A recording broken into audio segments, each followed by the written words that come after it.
أعوذ بالله من الشيطان الرجيم.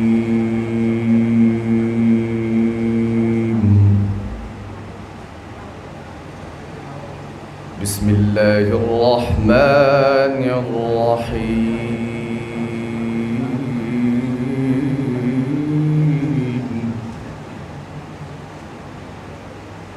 يا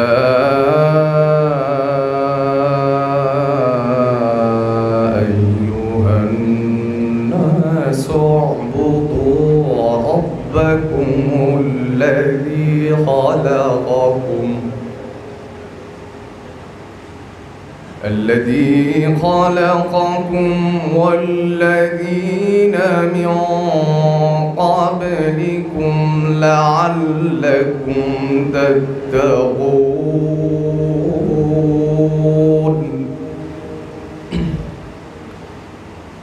الذي جعل لكم الأرض فراشا والسماء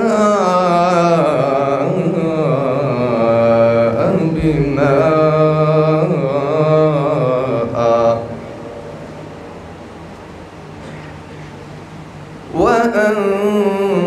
وأنزل من السماء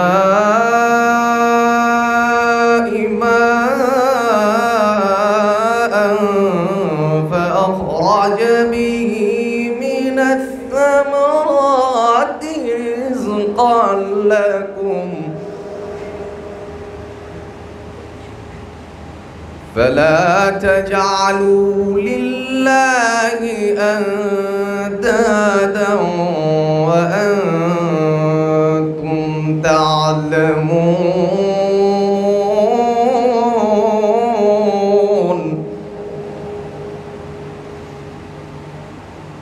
الذي جعل لكم الأرض فراشا والسماء بناء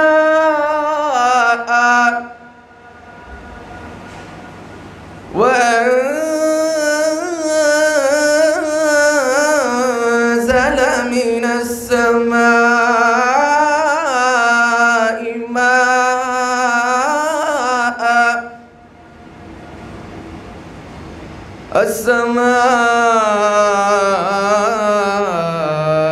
ماء فأخرج به من الثمرات رزقا لكم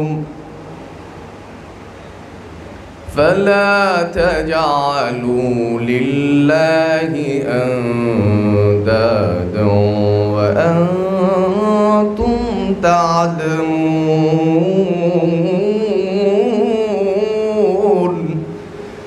صدق الله العظيم.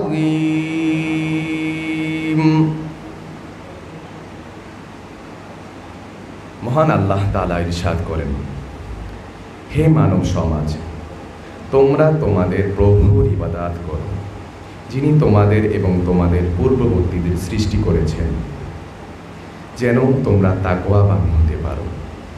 যিনি তোমাদের জন্য জমিনকে করে দিয়েছেন বিছানা আর আকাশকে করে দিয়েছেন ছাদ, এবং আকাশ থেকে বর্ষণ করেছেন বৃষ্টি, অতঃপর তার মাধ্যমে উৎপাদন করেছেন ফল ফসল, যা তোমাদের জন্য জীবিকা স্বরূপ।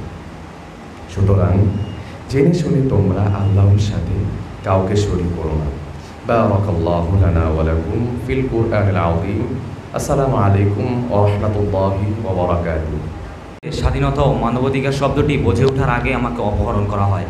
আমার বয়স যখন 9 বছর, আমি আমার বন্ধুর মাকে প্রকাশ্যে হত্যা করতে দেখেছি। আমার বাবা যখন মারা যান রাত 3টা বাজে, তাকে আমাকে কবর দিতে হয়। যেদিন আমি উত্তর কোরিয়া ছেড়ে পালিয়ে আসি, আমি আমার মাকে চীনা দালালদের দ্বারা ধর্ষিত হতে দেখেছি। আমি কান্নাও করতে পারিনি, এটা ভেবে যে হয়তো আমাকে উত্তর কোরিয়ায় পাঠিয়ে দেওয়া হবে। বলছিলাম ওয়ানইয়াং সামিট 2014-এর উৎপীড়ক নেতা কিম জং উনের লঙ্কা থেকে পালিয়ে আসা ইয়েওমি পার্কের কিছু কথা।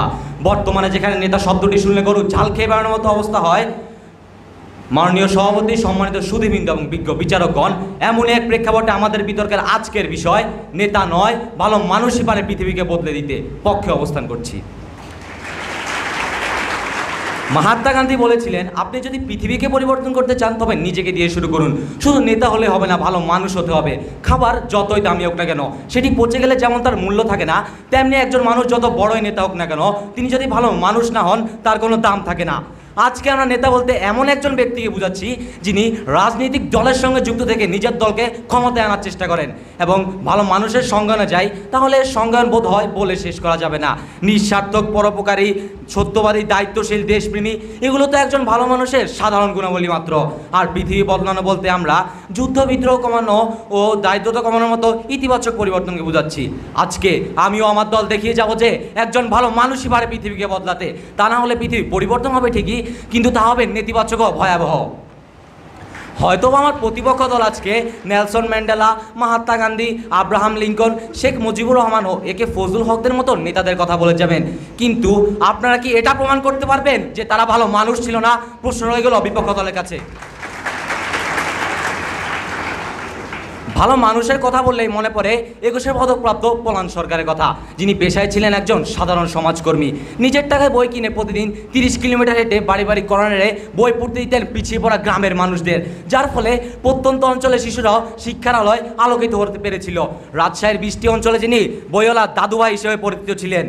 আমার মনে হয় না পলান সরকারের মতো ভালো মানুষ থাকলে পৃথিবী বদলাতে নেতার প্রয়োজন পড়বে। প্রতিপক্ষ দল আপনারা যে এখানে অসার কথা অস্ত্রবর্জ্য সম্মেলন বসাতে এসেছেন, সেটা কার জন্য সম্ভব হচ্ছে মনে আছে তো? নাকি মুখস্থ বিদ্যার স্রোতে সেটিও ভুলে গিয়েছেন? যদি ভুলে গিয়ে থাকেন তাহলে মনে করিতে চাই, ভারত উপমহাদেশের নারী শিক্ষার অগ্রদূত বেগম রোকেয়ার কথা। নারীদের উচ্চ জীবনবোধে উজ্জীবিত করাই ছিল যার উদ্দেশ্য। মৃত্যুর আগ পর্যন্ত যিনি নারীদের অগ্রযাত্রার জন্য লড়ে গিয়েছেন, যার জীবনের মুখ্য উদ্দেশ্য ছিল নারী শিক্ষা। কোথায়? তিনি তো কোনো নেতা ছিলেন না, একজন ভালো মানুষ ছিলেন বলে তার দ্বারা এটি সম্ভব হয়েছে। 19বিংশ শতাব্দীর বিশিষ্ট শিক্ষাবিদ এবং সমাজ সংস্করণে যিনি নক্ষত্র স্বরূপ, সেই ঈশ্বরচন্দ্র বিদ্যাসাগরকে আমরা সকলেই চিনি। নারী শিক্ষা, গ্রামের শিক্ষা সম্প্রসারণ, এমনকি বিধবা বিবাহ, সতীদাহর মতো প্রথা উন্মোচনও যার ভূমিকা ছিল অনস্বীকার্য। এছাড়াও কি আমরা নোবেল পুরস্কার জয়ী মালালা ইউসুফজয়ী সম্পর্কে জানি না? শিশুদের প্রতি অবিচারের আন্দোলনে যার ভূমিকা ছিল খুবই গুরুত্বপূর্ণ। তবুও কি আপনারা বলবেন ভালো মানুষ নয়, নেতাই পারে পৃথিবীকে বদলাতে? বর্তমানে যখন নেতা নেতৃত্ব ছেড়ে কর্তৃত্ব বিস্তারে ব্যস্ত, যা অনেকটা সরকারের প্রজেক্টে রডের বদলে বাঁশ দেওয়ার মতো। আবার সেই নেতাই দেশ থেকে পালাতে গিয়ে বিদেশ থেকে বিতাড়িত হয় দেশে স্থান নেয়, আবার তার মাথার উপরই ফ্যান খুলে পড়ে। সেই নেতা নাকি পারবে পৃথিবী বদলাতে? মাননীয় সভাপতি, একটি সুস্থ সুন্দর গাছ থেকে যেরকম সুমিষ্ট ফল পাওয়া যায়, আবার অসুস্থ এবং ত্রুটিপূর্ণ গাছ থেকে ত্রুটিযুক্ত ফলই পাওয়া যাবে। ঠিক তেমনি একজন ভালো মানুষের বংশধর থেকে ভালো বংশধর এবং খারাপ পরিবার থেকে খারাপ বংশধরই আশা করা যায়। কিন্তু বর্তমানে যখন নেতারা দুর্নীতিগ্রস্ত এবং ভালো নেতা নেই বললে চলে, সেখানে তাদের থেকে দুর্নীতিগ্রস্ত নেতা ছাড়া আর কিছুই আশা করা যায় না। এবং বর্তমানে যখন নেতারা নিজেদের অর্থের থলি ভরাটে ব্যস্ত এবং বিপক্ষ দলকে কীভাবে প্রতিহত করা যায় তা নিয়ে চলে তাদের গবেষণা, এই প্রেক্ষাপটে একজন ভালো মানুষ যে নেতাদের মতো এসির বাতাস খেয়ে বড় হয়নি, বরং জীবন সংগ্রাম করে দারিদ্রতার মধ্যে দিয়ে বড় হয়েছে, সেই পারে পৃথিবীতে পরিবর্তন আনতে। আমরা কিছুদিন আগে সীতাকুণ্ডের কন্টেনার ডিপোতে অগ্নিকাণ্ডের ঘটনার দিকে তাকাই না, যেখানে তাৎক্ষণিক সাহায্যের জন্য এগিয়ে আসা আমরা কোনো নেতাকে দেখিনি। আমরা দেখেছি সেখানে হাজার হাজার মানবতার ফেরিওয়ালাদের, কারো হাতে পানির বোতল, কারো হাতে ওষুধ, কেউ বা দাঁড়িয়েছেন খাবারের প্যাকেট নিয়ে, আবার কেউ বা ওয়ার্ডের গিল ধরে দাঁড়িয়েছেন কখন একটি ওষুধ আনতে বলা হবে এই অপেক্ষায়। এরপরও কি আপনার নেতাদের পক্ষে বলবেন? দয়া করে জবাবটা দিয়ে যাবেন। এখন যদি আমরা ইতিহাসের দিকে তাকাই, তাহলে আমরা নেতাদের ভালো কাজের চেয়ে বর্বরতায় বেশি চোখে পড়ে। বর্বরতা কি হতে পারে তার জলজন্ত উদাহরণ ছিলেন চেঙ্গিস খান। কোটি কোটি মানুষকে হত্যাকার এবং অসংখ্য মা বোনকে ধর্ষণ করার মতো কোনো অপরাধটি চেঙ্গিস খান করে যায়নি। এছাড়াও আমরা কি হিটলারকে দেখিনি, যার নির্মমতার রক্তে ভেসে গিয়েছিল পৃথিবীর বিশাল জনপদ? পৃথিবী বদলানোর জন্য ভালো মানুষকে নিতে হতে হয় না, কিন্তু নেতাকে ভালো মানুষ হতে হয়। কাল যদি আমি ভালো মানুষ না হয় একজন নেতা হয়ে যাই, হয়তো আমি হলে আর্টিজানে হামলা চালিয়ে নিজেকে অসংখ্য সওয়াবের দাবিদার করব। ধন্যবাদ সবাইকে।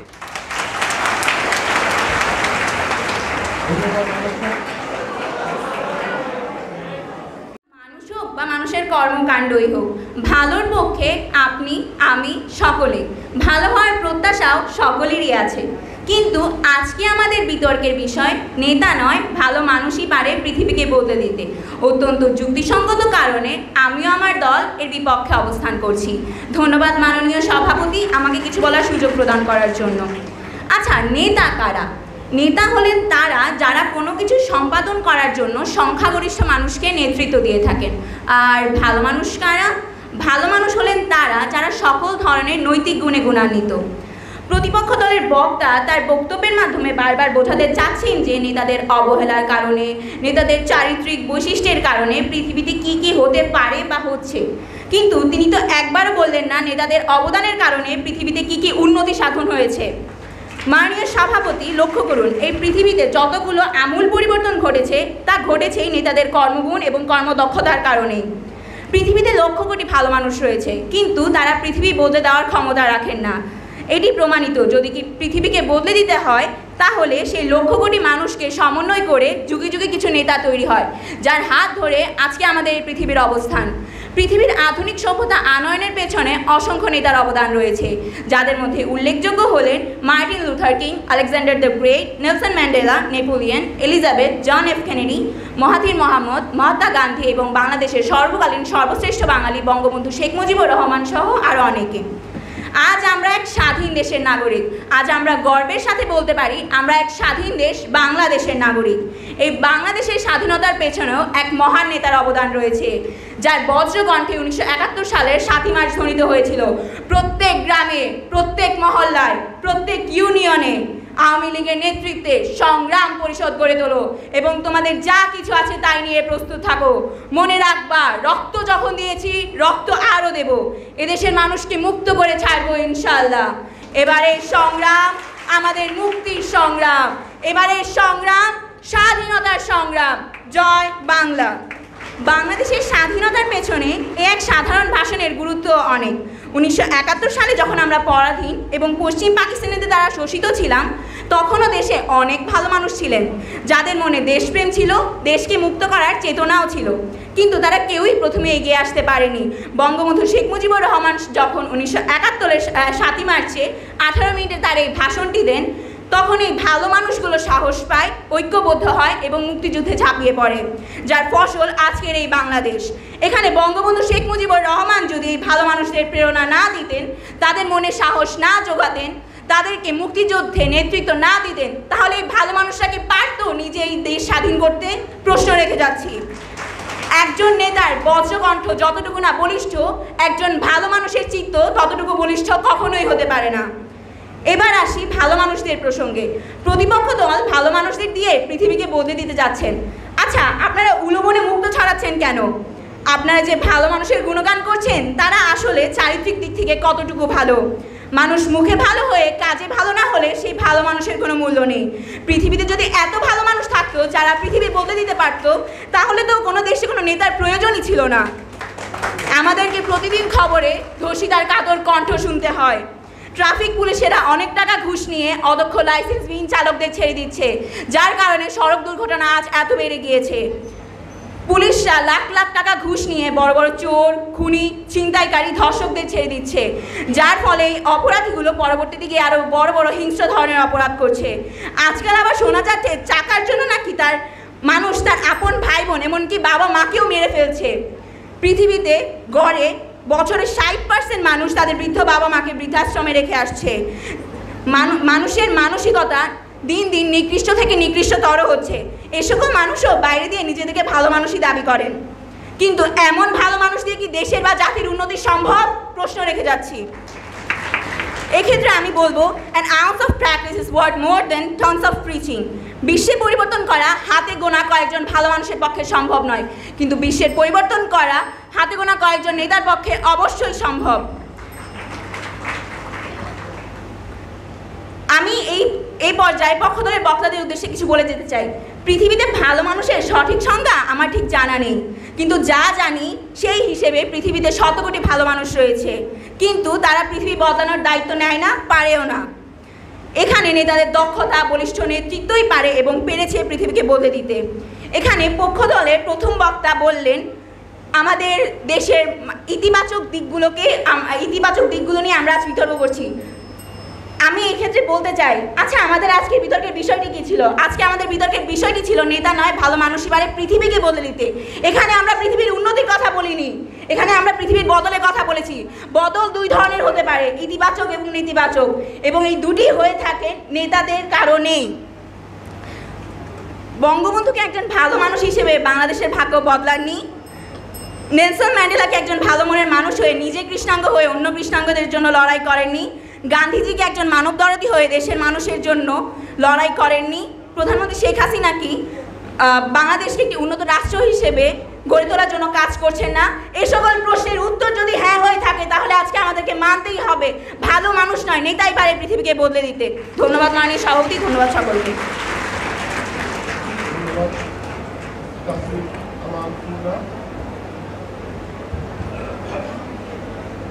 আমি পিতা কিংকে আরেক সময় সম্পর্কে অনুরোধ করবো। নেতা নয়, ভালো মানুষই পারে পৃথিবীকে বদলে দিতে। এরপর যে বক্তব্য নিয়ে আসছে বক্তব্যের দ্বিতীয় বক্তা মুস্তাফি আসাদ বিহন।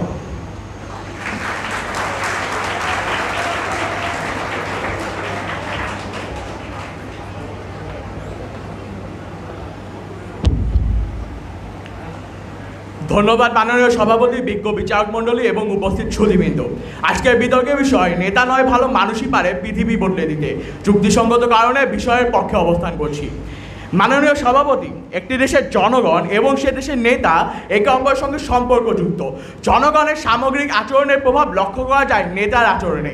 জনগণ যখন সভ্য, সুন্দর, শিক্ষিত আচরণের অধিকারী হয়, নেতার আচরণেও লক্ষ্য করা যায় নৈতিকতার উন্নত গুণাবলী। যখন জনগণ দুর্নীতিপরায়ণ এবং মিথ্যা অনাচারে লিপ্ত হয়, তখন নেতার আচরণেও লক্ষ্য করা যায় দুর্নীতির আশ্রয়। তবে প্রতিপক্ষ দলের বক্তব্য শুনে মনে হচ্ছিল জনগণ শয়তান হলেও দোষ নেই, কারণ তাদের নেতা তো আসমান থেকে ফেরেশতা রূপে নেমে আসে।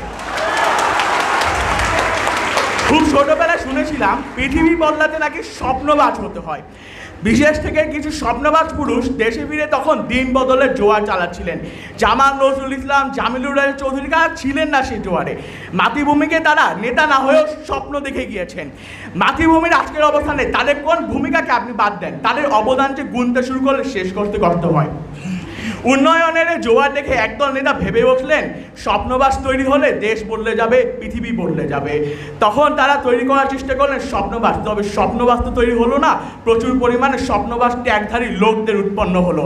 এলাকার অলি গলি ছোট বড় সকল নেতার নামে লেগে গেল স্বপ্নবাস নেতা। উমুক স্বপ্নবাস ভাই, তুমুক স্বপ্নবাস নেতা, উমুক স্বপ্নবাস ভাই রাস্তা তৈরি কথা দিয়ে যেন পৃথিবী বদলে দিয়েছেন।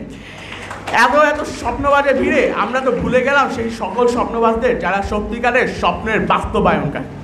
কোনো এককালে কোনো এক প্রবীণ নেতা জনসম্মুখে স্বপ্নের কথা বলে গিয়েছেন বলে যেই তরুণ বছরের পর বছর চেষ্টা করে পৃথিবীটা বদলে দেওয়ার জন্য এগিয়ে আসে, সেই তরুণকে আমরা ভুলে নেতার জয়গানে ব্যস্ত থাকি। নেতা যেখানে অভিনন্দনে বহর নিতে ব্যস্ত থাকে, তরুণ সেখানে অর্থাভাবে অনাহারে গোপনে ডুকরে কাটে। পত্র পত্রিকা এমনকি আমাদের মুখে মুখে হেডলাইন হয়ে যায় অমুক নেতার স্বপ্ন পূরণ হয়েছে। অবশ্য তরুণকে সাহায্য করার চেয়ে নেতার নামে মাধ্যম করা তো ঢের সহজ কাজ।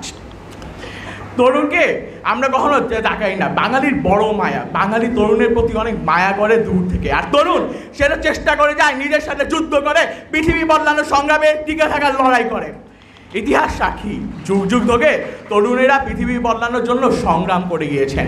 আমরা কাশীভূষণের দিকেই তাকাই না। ইংরেজরা যখন এদেশে ইংরেজি শিক্ষার জন্য বিন্দু মাত্র আগ্রহী ছিলেন না, কাশীভূষণ তো ছিলেন সেই ব্যক্তি যিনি অসাধারণ বক্তৃতার মাধ্যমে ইংরেজ সরকারকে প্রলুব্ধ করেন এদেশে যাতে ইংরেজি চর্চা শুরু হয়। হিন্দু কলেজই বা কারা প্রতিষ্ঠা করলো? এশিয়ার সর্বপ্রথম আধুনিক রাষ্ট্রের প্রতিষ্ঠাতা হিসেবে ইতিহাস আমাকে রামমোহন রায়, রাধাকান্ত দেব, রসময় দত্ত, বৈদ্যনাথ মুখার্জির কথা বলে। তারা কি নেতা ছিলেন? না, তারা নেতা ছিলেন না, বরঞ্চ একটা ভালো মানুষের সমাজকর্মী হিসেবে তারা হিন্দু কলেজকে সেখানে প্রতিষ্ঠা করেছিলেন। আজকে নারী জাগরণের দিকেই তাকান না। নারী জাগরণের অগ্রদূত হিসেবে সবাই বেগম রোকেয়ার কথা বলে।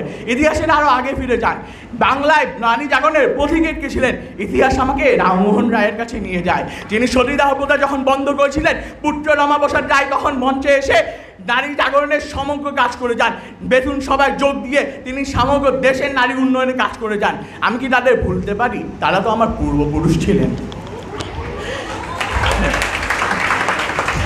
ইতিহাস এরপর আমাকে নিয়ে যায় গিরিশচন্দ্র, হরিশচন্দ্র, শম্ভুনাথ মুখোপাধ্যায়, অক্ষয় কুমার দত্তের কাছে। সে আমাকে আরও নিয়ে যায় কৈলাসচন্দ্র, লালবিহারী দেব, প্রসন্ন কুমার সর্বাধিকারীর কাছে। তারা আমাকে বলে আসো দেখে যাও কিভাবে নেতা না হয়ে পৃথিবী বদলাতে হয়। কারণ নেতা যখন অন্যায় দুর্নীতিতে লিপ্ত, তখন তুমিই পারো পৃথিবী বদলে দুনিয়াকে এগিয়ে নিতে। ইতিহাসের পাতায় আমি চলতে চলতে চলে যাই নজরুলের কাছে। নজরুল আমায় বলে, এসো যুবক, তোমারই জন্য লিখিয়াছি আমি এক কবিতা। আমি বলি, নজরুল শোনাও তবে আমাকে। নজরুল আমাকে বলে, গোলক দুলক ভুলক বেদিয়া খোলা আসন আনুষ্ঠানিক উঠিয়াছিল বিশ্বয় আমি বিশ্ববিধাত্রী। নজরুলের বজ্রকণ্ঠ আমার মন আগুয়ান করে। আমি তাকাই পূর্ব দিকে আব্দুল লতিফ খা বাহাদুর আমায় বলে, আসো দেখো কিভাবে নেতা না হয়ে পুরো রাষ্ট্রকে ঐক্যবদ্ধ করতে হয়, নেতা না হয়ে পুরো রাষ্ট্রকে এগিয়ে নিতে যেতে হয়। আমি তো আব্দুল লতিফের চেতনাকে গ্রহণ করি। আমি তো রত্নাকরের পাল্লি হকে নিজের ভিতর ধারণ করেছি। আমি তো পারি পৃথিবী বললে কোনো নেতা নয়। যখন আমি মঞ্চে নামে ইতিহাসের পর থেকে, তখন নেতারা আমায় বাধা দেয়। তারা আমার স্বপ্নকে খণ্ড বিক্ষিপ্ত করে। নেতারা নানা অন্যায় দাবি নিয়ে আসে, আমি সেটা পালন করতে সক্ষম নই। আমার মন ক্ষতবিক্ষত হয়ে যায়। ক্ষতবিক্ষত মন নিয়ে আমি ফিরে যাই নজরুলের কাছে। নজরুল আমায় দূর থেকে দেখে মুচকে আসে, কাছে এলে শোনায় অমর বাণী, দুর্গমগিরি কান্দার মতো দুস্তয় পারে পার। হ্যাঁ, নজরুলের কণ্ঠ আমায় আগুয়ান করে। আমি ফিরে যাই মঞ্চে। আমি তখন পাল্টাতে পারি পৃথিবী, আমি তখন পাল্টাতে পারি দুনিয়া। আমি এর পক্ষে সম্ভব দুনিয়া পাল্টে ফেলা, কোনো নেতার পক্ষে নয়। কাল যখন নিজের বানানো রকেটটিকে বাংলাদেশের প্রথম মহাকাশযানে তৈরি করব, তখন একদল প্রবীণ পরদিন সকালে গর্বের সঙ্গে বলবেন, না, বাংলাদেশে এখনো ভালো মানুষ বেঁচে আসে, ওদের জন্য নেতা লাগে না, ওদের জন্য নেতা বাধা দিতে পারে না, ওরাই পারে পৃথিবী বদলে দিতে। আমি আপনার সেই চড়া হাসি দেখার অপেক্ষায় থাকি। ধন্যবাদ সবাইকে। নেতা হওয়ার চ্যালেঞ্জ হলো শক্তিমান কিন্তু অতি কাঠখোট্টা না হওয়া, দুর্বল না হয়েও দয়াশীল হওয়া, চিন্তাশীল হয়েও অলস না হওয়া, বিনয়ী হয়েও নরম না হওয়া, গর্বিত হয়েও অহংকার না করা এবং হাসি খুশি হয়েও হাসির পাত্র না হওয়া। ধন্যবাদ মাননীয় সভাপতি আমাকে সুযোগ প্রদানের জন্য। আজকের বিতর্কের বিষয়, নেতা নয় ভালো মানুষই পারে পৃথিবীকে বদলে দিতে। অত্যন্ত যুক্তিসঙ্গত কারণের বিপক্ষে অবস্থান করছি। নেতৃত্ব হচ্ছে বিশেষ কোনো লক্ষ্য অর্জনের জন্য অন্যদেরকে প্রভাবিত করার ক্ষমতা, অর্থাৎ কোনো ব্যক্তি বা গোষ্ঠীর কাজকে কিংবা তাদের আচরণকে নির্দিষ্ট লক্ষ্যের দিকে নিয়ে আসার ক্ষমতাকে নেতৃত্ব বলে। যে ব্যক্তি কোনো দল বা গোষ্ঠীকে নিজের মতের দিকে প্রভাবিত করেন তাকে নেতা বলে। নেতৃত্ব সম্পর্কে কিথ ডেভিস বলেছেন, leadership is the process of encouraging and helping others to work enthusiastically toward objective. অর্থাৎ সঠিক নেতৃত্বের প্রভাবে একটি পরিবার, প্রতিষ্ঠান, দেশ, এমনকি বিশ্ব বদলে যেতে পারে। পৃথিবীর ইতিহাস আসলে নেতৃত্বের ইতিহাস। একজন যোগ্য নেতা ও তার নেতৃত্বের প্রভাবে জন্ম হতে পারে একটি নতুন সভ্যতার, শুরু হতে পারে একটি নতুন যুগ। একজন মানুষের মাঝে যদি সঠিক নেতৃত্বের গুণাবলী থাকে, তবে একদল অযোগ্য লোককেও তিনি অনেক বড় অর্জনের দিকে নিয়ে যেতে পারেন। কেননা নেতৃত্বের উক্তি দুর্বলের বুকে সাহস যোগায়, অবিশ্বাসীর মনে বিশ্বাসের জন্ম দেয়। মানুষ কখনোই একা কিছু করতে পারে না। মানুষের স্বপ্ন যত বড়, তার দলও তত বড় হতে হয়। আর একজন সত্যিকারের নেতাই তো পারেন নিজের স্বপ্ন অন্যের মাঝে ছড়িয়ে দিতে। ফলে নেতাকে অনুসরণ করে জনগণ নিজের রক্ত, শ্রম, ঘাম, এমনকি রক্ত দিতেও দ্বিধা করেন না। আজকের পৃথিবীতে যে স্বাধীন রাষ্ট্রগুলোর অস্তিত্ব রয়েছে, তার পেছনেও কোনো না কোনো নেতা ও তাদের নেতৃত্বের অবদান রয়েছে। একজন নেতার ভিতর নেতৃত্বের বিভিন্ন গুণাবলী যেমন ব্যক্তিত্ব, দূরদৃষ্টি, বুদ্ধিমত্তা, ন্যায়পরায়ণতা, নিরপেক্ষতা, দায়িত্ববোধ ইত্যাদি বিদ্যমান। আর এই গুণাবলীগুলো ব্যবহার করে একজন নেতা তার নেতৃত্বের মাধ্যমে জনগণকে কী করে পরিচালনা করতে হয় তা অনেক ভালোভাবেই জানেন। ফলে জনগণ নেতার এই নেতৃত্ব দেওয়ার গুণের কারণে আকৃষ্ট হয়, সংঘবদ্ধ হয় এবং একত্রিত হয়। আজ আমরা যে স্বাধীন সার্বভৌম বাংলাদেশের নাগরিক, তার জন্ম হয়েছে এক অবিস্মরণীয় নেতার নেতৃত্বের ফলে। মাননীয় সভাপতি সাহস, সহিষ্ণুতা ইত্যাদি গুণাবলীর সমন্বয়ে যুগে যুগে ক্ষমতার শীর্ষস্থানে আরোহণ করেছেন অনেক বিশ্ববরেণ্য ব্যক্তিত্বরা। বিবিসি ওয়ার্ল্ড হিস্ট্রি ম্যাগাজিনের এক জরিপে উঠে এসেছে বিশ্বের শ্রেষ্ঠ কয়েকজন নেতার নাম, যারা রাজত্বকালে ঘটিয়েছেন নানা পরিবর্তন। ইতিবাচক অনেক কর্মসূচি বাস্তবায়িত হয়েছে তাদের প্রাক্কালে, যেমন মহারাজা রঞ্জিত সিং, আমিলকার কাবরাল, উইনস্টন চার্চিল, মহাত্মা গান্ধী স্বাধীনতার জন্য ঘোষণা দিয়েছেন। শুধু নেতৃত্বই দেননি, তার জন্য জনগণকে অনুপ্রাণিত করে সফলও হয়েছেন, যা কয়েকজন ভালো মানুষের পক্ষে কোনোদিনই সম্ভব ছিল না। আচ্ছা প্রতিপক্ষ দল, আপনারা কি এমন কোনো স্বাধীন রাষ্ট্রের নাম বলে যেতে পারবেন যা কোনো নেতার ভূমিকা ছাড়াই স্বাধীন হয়েছে? প্রশ্ন রেখে যাচ্ছি, আশা করি উত্তর দিয়ে যাবেন। আমরা যদি বিশ্বের উন্নত দেশগুলোর দিকে লক্ষ্য করি,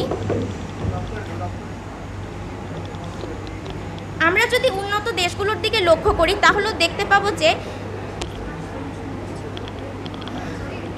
দেখতে পাবো যে এই দেশগুলো উন্নতির পেছনে অনেক নেতাদের অবদান রয়েছে। কেননা নেতারা তাদের নেতৃত্বের দ্বারা জনগণকে অনুপ্রাণিত করতে পারে। যেমন মহাতির মুহাম্মদের অসাধারণ নেতৃত্ব গুণে পৃথিবীতে অর্থনীতিতে ঈর্ষণীয় অগ্রগতি অর্জন করেছে মালয়েশিয়া।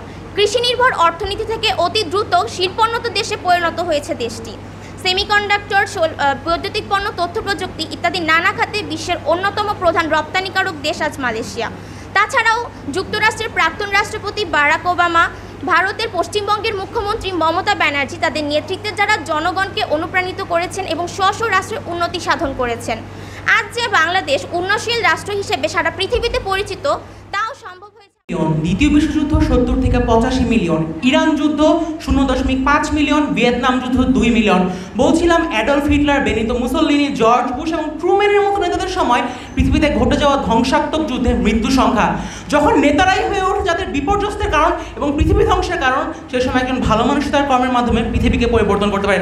মাননীয় সভাপতি, বিজ্ঞ বিচারকগণ, সম্মানিত সুধীবৃন্দ, এমন প্রেক্ষাপটে আমাদের আজকের বিতর্কের বিষয় নেতা নয়, ভালো মানুষ কি পারে পৃথিবীকে বদলে দিতে পক্ষে অবস্থান করছি।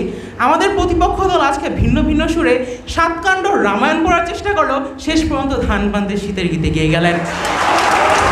প্রতিপক্ষ দল আপনারা আজকে ইতিহাসের শ্রেষ্ঠ নেতাদের কথা মাধ্যমে ভালো মানুষের গুণ ও বৈশিষ্ট্যকে তুলে ধরে গেলেন, কিন্তু শুধুমাত্র বিতর্কের খাতিরে নেতা শব্দটি বারবার ব্যবহার করে তারা তাদের যুক্তিদৃঢ়তা প্রমাণ করে যাওয়ার চেষ্টা করেছেন, যা ইতিমধ্যে আমার দলের প্রথম ও দ্বিতীয় বক্তার বক্তব্যের মাধ্যমে দৃঢ়ভাবে প্রত্যাখ্যাত হয়েছে।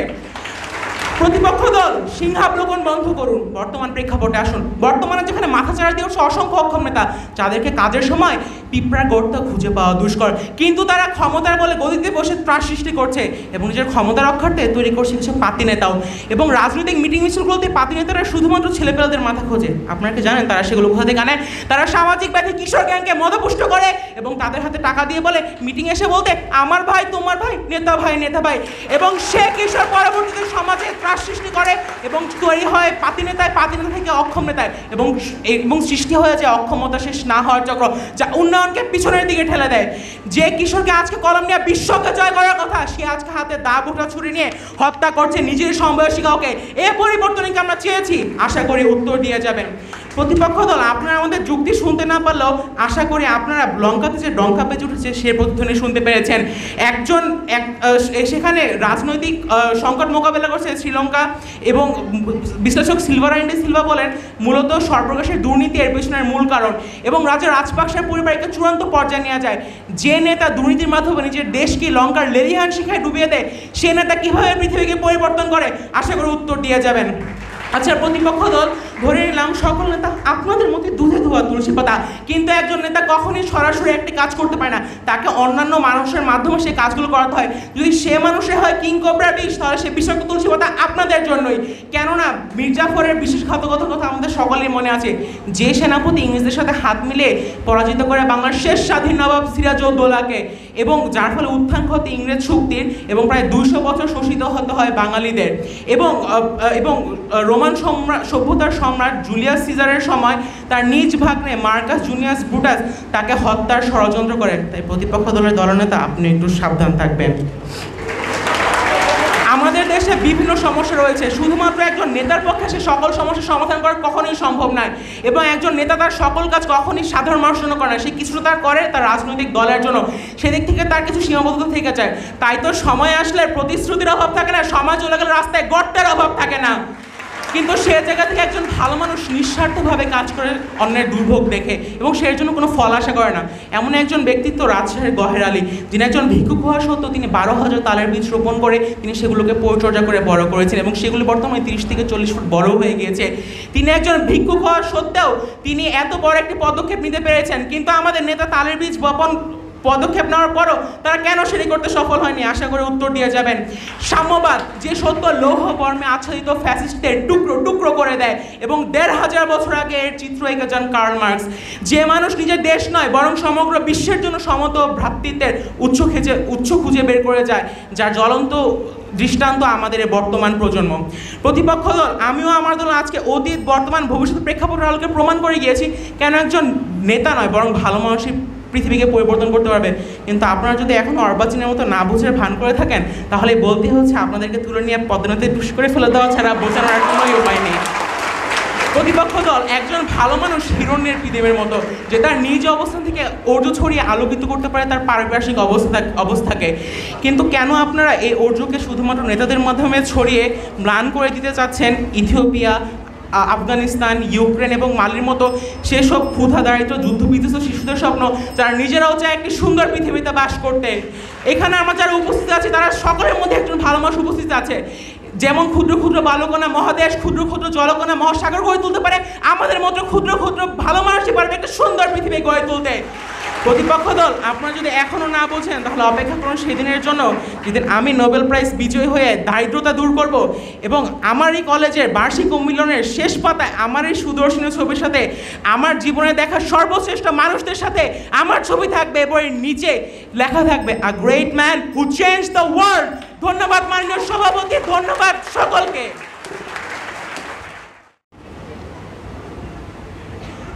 কথায় বলে একটি সুন্দর উক্তি রত্নের চেয়েও মূল্যবান। একটি অনুপ্রেরণামূলক উক্তি দুর্বলকে যোগায় শক্তি, দিশেহারাকে দেখায় পথ, অন্ধকারে জ্বালায় আলোর মশাল। ধন্যবাদ মাননীয় সভাপতি আমাকে বক্তব্য প্রদানের সুযোগ দেওয়ার জন্য। আজ বিতর্কের বিষয় নেতা নয় ভালো মানুষই পারে পৃথিবীকে বদলে দিতে। অত্যন্ত যুক্তিসঙ্গত কারণে আমি এর বিপক্ষে অবস্থান করছি। যে ব্যক্তি একটি দল বা গোষ্ঠীর অন্তর্ভুক্ত সদস্যদের মধ্যে প্রভাব বিস্তার করে নির্দিষ্ট লক্ষ্য অর্জনের উদ্দেশ্যে বিভিন্ন দিক আলোচনা করেন এবং তা বিভিন্নভাবে প্রচেষ্টা চালান বাস্তবায়নের জন্য, তাকেই নেতা বলে। নেতৃত্বের মূল কাজ হলো আওতাভুক্ত ব্যক্তিবর্গকে একত্রিত করা, যাতে তারা নেতার নির্দেশ মেনে নেয় এবং সে মোতাবেক কাজ করে। নেতারা আধুনিক রাষ্ট্র কী ও কেন, জাতীয় জীবনে এই রাষ্ট্রের গুরুত্ব ও প্রয়োজন কেন তা জনগণের মধ্যে ধারণা ও সচেতনতা বৃদ্ধিতে কাজ করে গেছেন। নেতৃত্বের পেছনে এই কারণেই জনগণ অগ্রসী নেতৃত্বের পেছনে অংশ নিয়েছে, সংগ্রাম, আত্মত্যাগ, দেশপ্রেম ও যুদ্ধের মতো পরিস্থিতিতে অংশ নিয়েছে। এভাবেই আধুনিক সব রাষ্ট্রের অভ্যুদয় ও স্বাধীনতা অর্জনে জনগণ ও নেতার ভূমিকা ইতিহাসে স্মরণীয় হয়ে আছে। প্রতিটি রাষ্ট্রই নেতৃত্বদানের জন্য তার সরকারের উপর এবং নেতার উপর নির্ভরশীল ছিল। লক্ষ্য করুন, কিউবায় ফিদেল কাস্ট্রো সোভিয়েত ধাঁচে নয় বরং নিজস্ব উদ্ভাবনী ক্ষমতায় রাষ্ট্রের মৌলিক চরিত্রে এমন বেশ পরিবর্তন এনেছে যা জনগণকে রাষ্ট্রের সঙ্গে একত্র হতে সাহায্য করেছে। চীনে মাও সেতুং, ভিয়েতনামে হো চি মিন, ইন্দোনেশিয়ায় সুকর্ণ, আমাদের ভারতবর্ষ ভূখণ্ডে গান্ধী, জিন্না, নেহেরু, আজাদ নেতৃত্ব দিয়ে গেছেন স্বাধীনতার জন্য, যা একজন সাধারণ মানুষের পক্ষে কখনোই সম্ভব ছিল না, এখনও নেই। আমরা বাঙালিরা সেই নেতৃত্বের পর শেখ মুজিবকে পেয়েছি একজন বঙ্গবন্ধু রূপে, যিনি বাঙালির স্বাধীন রাষ্ট্রচিন্তার সফল রূপায়ণ ঘটিয়েছেন 1971-এর মহান মুক্তিযুদ্ধে। এরপর তিনি বাঙালিকে দিতে চেয়েছিলেন একটি শোষণহীন রাষ্ট্র ব্যবস্থা। তখনকার সময়েও বঙ্গবন্ধুর সমসাময়িক অনেক ভালো মানুষ, সমাজসেবী এবং দেশপ্রেমিক ছিলেন। তারা কি পেরেছিলেন রাষ্ট্রচিন্তার সফল রূপায়ণ ঘটাতে বা একটি রাষ্ট্রচিন্তার সফল রূপায়ণের ফলে রাষ্ট্র জাতিকে উপহার দিতে? প্রশ্ন রেখে যাচ্ছি আমি আমার পক্ষ দলের বক্তার কাছে। একজন ভালো মানুষ চাইলে কিছু সংখ্যক মানুষকে বদলে দিতে পারে, কিন্তু তা বিশ্ব পরিসরে সম্ভব নয়, কারণ একজন নেতার যে ক্ষমতা তা একজন সাধারণ মানুষ তৈরি করতে পারে না। এক্ষেত্রে মাননীয় সভাপতি আমাদের মহিষী নারী মাদার তেরেসার কথাই ধরুন। তিনি ছিলেন অত্যন্ত ভালো একজন মানুষ, ন্যায়পরায়ণ, পরোপকারী এবং অন্যের দুঃখে দুঃখিত হওয়া একজন ব্যক্তি। তিনি সমাজকে বদলে দিতে বিভিন্ন ধরনের মিশনারি স্কুল, ক্যাম্প, অনাথ আশ্রম তৈরি করেছেন। তাকে সবাই ভালোবাসে, শ্রদ্ধা করে, কিন্তু অনুসরণ করে। কিন্তু তাই বলে কি তিনি পেরেছিলেন সমাজকে বদলে দিতে কিংবা একজন সফল নাগরিক বা একজন নেতা হিসেবে উপস্থাপিত হতে? না, মাননীয় সভাপতি পারেননি। হয়তো তিনি দেশের মানুষের জন্য বিভিন্ন প্রতিষ্ঠান তৈরি করেছেন ঠিকই, কিন্তু একজন নেতার ভূমিকায় অবতীর্ণ হতে পারেননি। কারণ একটি দেশের জন্য যেমন ভালো মানুষের প্রয়োজন, তেমনি দেশটিকে পরিচালনা করার জন্য প্রয়োজন একজন নেতৃত্বদানকারী নেতার। তাই আমার বর্ণিত উদাহরণের প্রেক্ষিতে আমি বলতে পারি, leadership is the moral and intellectual ability to visualize and work for what is best for the country and its citizens. মাননীয় সভাপতি এক্ষেত্রে বিল গেটসের কথাই ধরুন। তিনি ছিলেন মাইক্রোসফট প্রতিষ্ঠাতা, চেয়ারম্যান, সাবেক প্রধান ও সফটওয়্যার নির্মাতা। এই নেতা ছোঁয়ায় হয়েছে প্রযুক্তির সমন্বয়। তিনি দেশ ও দেশের মানুষকে বদলে দিতে অনেক অবদান রেখেছেন, কিন্তু তাই বলে কি তিনি পেরেছিলেন একজন নেতার ভূমিকা অবতীর্ণ হতে? জন ক্যালভিন ম্যাক্সওয়েল বলেছেন, একজন নেতা হলেন সেই ব্যক্তি যিনি রাস্তা চালান, হেঁটে চলেন এবং অন্যদের রাস্তা দেখান। একজন নেতা যখন নিজেকে সমাজের জন্য তৈরি করেন তখন তিনি প্রথমে হন উপেক্ষিত, এরপর হাসির পাত্র, এরপর লড়াই অংশগ্রহণকারী সৈন্য এবং সবশেষে হন জয়ী। কেউ হয়তো উপেক্ষিত হয়ে পিছিয়ে পড়ে, আবার কেউ হয়তো হাসির পাত্র, আবার কেউ কেউ লড়াইয়ের ময়দান থেকে করেন পলায়ন। আমার প্রতিপক্ষ দলের বক্তারা বারবার বলছেন যে দেশকে বদলে দেওয়ার জন্য ভালো মানুষের গুরুত্বই সবচেয়ে বেশি। তাহলে আমি আমার প্রতিপক্ষ দলের বক্তাদের বলতে চাই, দক্ষিণ আফ্রিকার রাজনৈতিক নেতা এবং প্রথম গণতান্ত্রিকভাবে নির্বাচিত রাষ্ট্রপতি নেলসন ম্যান্ডেলার কথা। তিনি ছিলেন বর্ণবাদ বিরোধী আন্দোলনের বিপ্লবী নেতা। তিনি তাহলে কি ওইসব মানুষের মধ্যে একজন মানুষের ছিলেন না যার মধ্যে ভালো মানুষের বৈশিষ্ট্য ছিল? কেন নেলসন ম্যান্ডেলাকেই নেতার মর্যাদা দেওয়া হলো শুধুমাত্র নেতার জন্য? তাহলে কি বৈশিষ্ট্য ছিল কেবল নেলসন ম্যান্ডেলার মধ্যে? নেলসন ম্যান্ডেলার ডাকেই সমগ্র কৃষ্ণাঙ্গ জাতি সাড়া দিয়েছিল, প্রতিবাদ করতে চেয়েছিল একত্রিত হয়ে। আশা করি আমার বিজ্ঞ বিচারকগণ আমার উপস্থিত বাস্তব উদাহরণগুলোকে যথাযথভাবে বিবেচনায় আনবেন। তবে হ্যাঁ, সবশেষে আমি বলবো, একজন নেতাকে হতে হবে সৎ ও আত্মসচেতন, কারণ যখন জনগণ তার নেতার প্রতি আস্থা ও বিশ্বাস রাখে তারা তখন ভালো মানুষের মধ্যে থাকে। ধন্যবাদ মাননীয় সভাপতি, ধন্যবাদ সবাইকে। ধন্যবাদ আদিয়া সাহেব ভাদ্রাকা। আদিয়া সাহেব ভাদ্রাকার বক্তব্যের মধ্যে দিয়ে আমরা ছয়জন বক্তার বক্তব্য শুনলাম। এই পর্যায়ে শুরু হতে যাচ্ছে যুক্তি খণ্ডন পর্ব। যুক্তি খণ্ডন পর্বতে প্রথমেই বক্তব্য নিয়ে আসছে পক্ষ দলের দলনেতা ইকিউ ইমতিয়াজ সাহেব।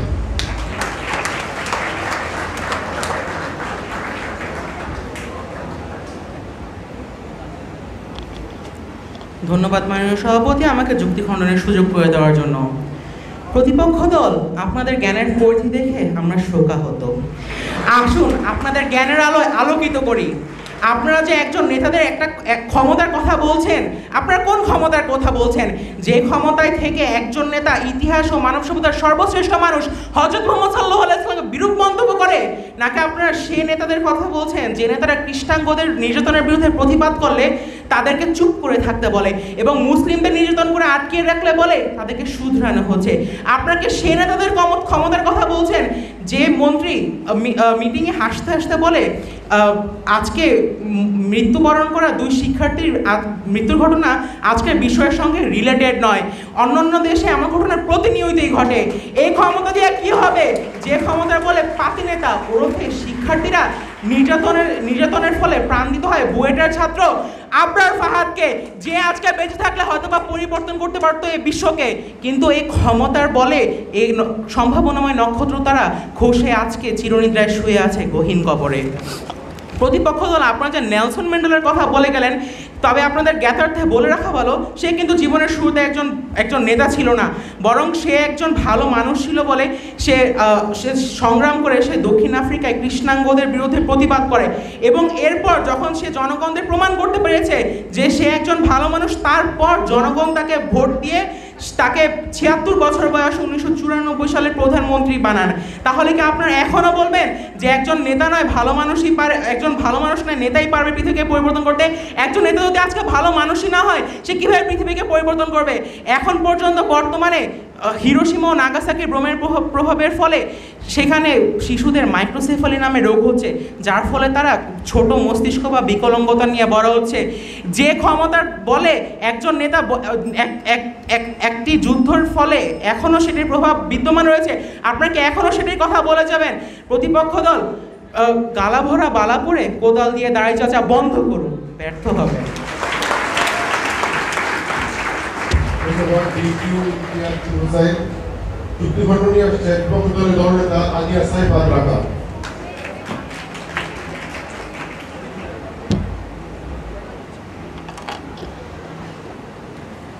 ধন্যবাদ মাননীয় সভাপতি আমাকে পুনরায় বক্তব্য প্রদানের সুযোগ দেওয়ার জন্য। নেতৃত্ব নিয়ে উক্তি করে গেছেন প্রায় সব বড় বড় নেতা। সঠিক নেতৃত্বের প্রভাবে একটি পরিবার, প্রতিষ্ঠান, এমনকি দেশ এবং বিশ্বও বদলে যেতে পারে। পৃথিবীর ইতিহাস আসলে নেতৃত্বের ইতিহাস। একজন যোগ্য নেতা ও তার নেতৃত্বের হাত ধরে একটি নতুন সভ্যতার জন্ম হতে পারে, শুরু হতে পারে একটি নতুন যুগ। আমার পক্ষ দলের দ্বিতীয় বক্তা বলে গেছেন ভালো মানুষ স্বপ্ন দেখিয়ে গেছেন, কিন্তু সেই স্বপ্ন তো তিনি পূরণ করতে পারেননি। সেই স্বপ্ন নেতারাই বাস্তবায়িত করেছে এবং করছে। লক্ষ্য করুন মাননীয় সভাপতি, এখানে এতজন মানুষের মধ্যে আমি মনে করি আমিও একজন ভালো মানুষ, কারণ একজন ভালো মানুষের মধ্যে যে সকল গুণাবলী থাকা দরকার আমার মধ্যেও সে সকল গুণাবলী রয়েছে। একজন ভালো মানুষ যেমন অন্যকে সাহায্য করে, বিপদে পাশে থাকে, তেমনি আমিও অন্যকে সাহায্য করি, বিপদে পাশে থাকি। কিন্তু ধরুন কেউ যদি আমাকে এসে বলে 100 জন মানুষকে অনুপ্রাণিত করতে হবে, কিন্তু দুঃখজনক হলেও এটাই সত্যি যে আমি সেখানেই ব্যর্থ হয়ে যাব। কিন্তু এক্ষেত্রে আমাদের মাননীয় নুরুন নবী স্যারের কথাই ধরুন, তিনি একই সাথে একজন ভালো মানুষ, একজন নেতৃত্বদানকারী নেতা, কারণ তিনি চাইলে 1100 কেন 1000 মানুষকেও মুহূর্তের মধ্যে অনুপ্রাণিত করতে পারবেন। তাই আমার উদাহরণের প্রেক্ষিতে আমি বলতে পারি, একটি দেশ বা সমাজ গঠনের জন্য যেমন ভালো মানুষের প্রয়োজন, তেমনি দেশটিকে পরিচালনা করার জন্য প্রয়োজন একজন নেতৃত্বদানকারী নেতার। অতএব ভালো মানুষ নয়, একজন নেতাই পারে পৃথিবীকে বদলে দিতে। ধন্যবাদ মাননীয় সভাপতি, ধন্যবাদ সবাইকে। ধন্যবাদ আমাকে বক্তব্য প্রদানের সুযোগ করে দেওয়ার জন্য। আজকে আমাদের বিতর্কের বিষয় নির্ধারণ করা হয়েছে কিশোর অপরাধ রোধে পরিবারের ভূমিকায় মুখ্য পক্ষে অবস্থান করছি। সৃষ্টি আজ চরম সংকটে, আকাশ ছুঁয়েছে কিশোর অপরাধ। প্রতি ঘন্টায় একজন কিশোর দুষ্কর্মে লিপ্ত, ভুগছে মস্তিষ্কের বিকৃতিতে, কৈশোরিক জ্ঞান হারিয়ে ক্ষণে ক্ষণে অপরাধে ব্যস্ত এই প্রজন্ম। কাউকে করছে খুন, আবার কারো ইজ্জত নিয়ে খেলছে নির্ভয়ে। আমি আমার বলা এই কথাগুলোর প্রতিটি লাইনের ব্যাখ্যা প্রদান করছি।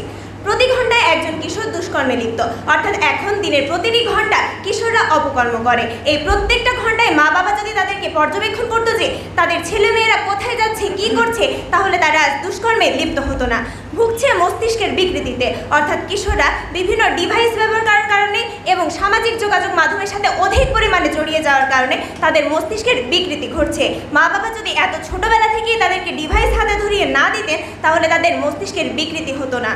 কৈশোরিক জ্ঞান হারিয়ে ক্ষণে ক্ষণে অপরাধে ব্যস্ত এই প্রজন্ম, অর্থাৎ একজন কিশোর কৈশোরিক জ্ঞানটা পায় কোথা থেকে? নিশ্চয়ই তার পরিবার থেকে। পরিবারে তাকে কৈশোরিক জ্ঞান শিক্ষা দেয়, কিন্তু পরিবারের অবহেলার কারণে তারা সেই জ্ঞান হারিয়ে প্রতিটি সময়ে সময়ে বিভিন্ন অপরাধে লিপ্ত হচ্ছে। আর এই প্রজন্ম বলতে এখনকার সময়ের কথা বলা হয়েছে, কেননা তখনকার সময়ে মায়েরা তাদের ছেলে মেয়েদেরকে যথেষ্ট সময় দিতেন, কিন্তু এখন বাবা মা কর্মব্যস্ত থাকার কারণে তারা তাদের ছেলে মেয়েদেরকে সময় দিতে পারেন না। কাউকে করছে খুন, আবার কারো ইজ্জত নিয়ে খেলছে নির্ভয়ে, অর্থাৎ কিশোররা কোনো ভয় ছাড়াই মানুষকে খুন করছে। এই খুন করার সময়টা মা বাবা না দিয়ে যদি তাদেরকে সময় দিত, তাহলে তারা এই অপরাধে জড়িয়ে পড়তো না। আর যদি সে তার পরিবারে দেখতো যে তার বাবা তার মাকে কিভাবে সম্মান করছে, তাহলে সে কখনোই একটি মেয়ের ইজ্জত নিয়ে খেলতো না। তাই এখানে পরিবারের ভূমিকায় মুখ্য। আজকের বিতর্কের বিষয়কে আমরা কয়েকটি অংশে ভাগ করতে পারি। কিশোর, পরিবার, অপরাধ, ভূমিকা এবং মুখ্য। কিশোর বলতে বোঝায় 7 থেকে 18 বছর বয়সী বালক বালিকাকে। অপরাধ হচ্ছে আইন বিরুদ্ধ কাজ, এবং পরিবার বলতে বোঝায় কতিপয় ব্যক্তির সমষ্টিকে যারা একত্রে বসবাস করে এবং যাদের মধ্যে প্রত্যক্ষ ও আন্তরিক সম্পর্ক বিরাজ করে। ভূমিকা বলতে গুরুত্ব বোঝানো হয়েছে এবং মুখ্য অর্থ প্রধান। প্রতিপক্ষ বন্ধুরা লক্ষ্য করুন, একটি শিশু পরিবার থেকে ভালো অথবা খারাপ যে কোনো একটি জিনিসের শিক্ষা পায়, কারণ সে ছোটবেলা থেকেই তার পরিবারের মাধ্যমে প্রথম কথা বলা এবং আচার আচরণ শিক্ষা পায়। তাই যে পরিবার প্রথমেই ভালো শিক্ষা না দিতে পারে, সেই পরিবারের কিশোর অকালেই ঝরে পড়ে। হ্যাঁ, আমরা বলছি না যে কিশোর অপরাধ রোধে সমাজের কোনো ভূমিকা নেই, অবশ্যই সমাজের ভূমিকা আছে, কিন্তু এখানে পরিবারের ভূমিকায় মুখ্য।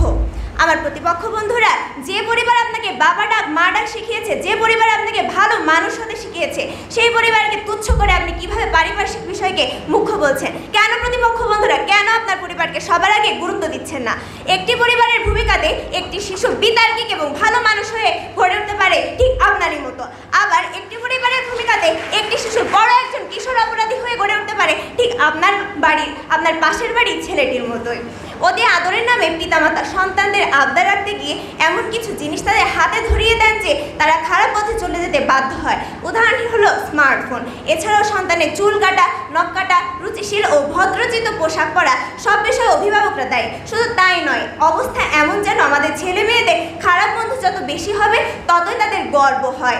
হ্যাঁ, আমার ছেলে স্মার্ট হচ্ছে, তবে পরিহাস করে একটা কথা বলতেই হবে, এখন বুক বা বই পড়ার নামে কিশোর একটি বই পড়ছে, আর সেটি হচ্ছে ফেসবুক। অধিক পরিমাণে ফেসবুক ব্যবহার করার কারণে কিশোররা বিভিন্ন অপরাধের সাথে জড়িয়ে পড়ছে। এখানে সম্পূর্ণ ভূমিকা পরিবারের উদাহরণ হিসেবে আমার কথাই বলি। প্রতিপক্ষ বন্ধুরা লক্ষ্য করুন, এখন ক্লাস 2 থেকে শুরু করে এমন কোনো বাচ্চা নেই যারা ফেসবুক চালায় না। কিন্তু বন্ধুরা, আমি আমার বুকে হাত দিয়ে সততার সাথে বলতে পারি আমার বয়স আজ 19 বছর, কিন্তু এখনও আমার কোনো ফেসবুক আইডি নেই।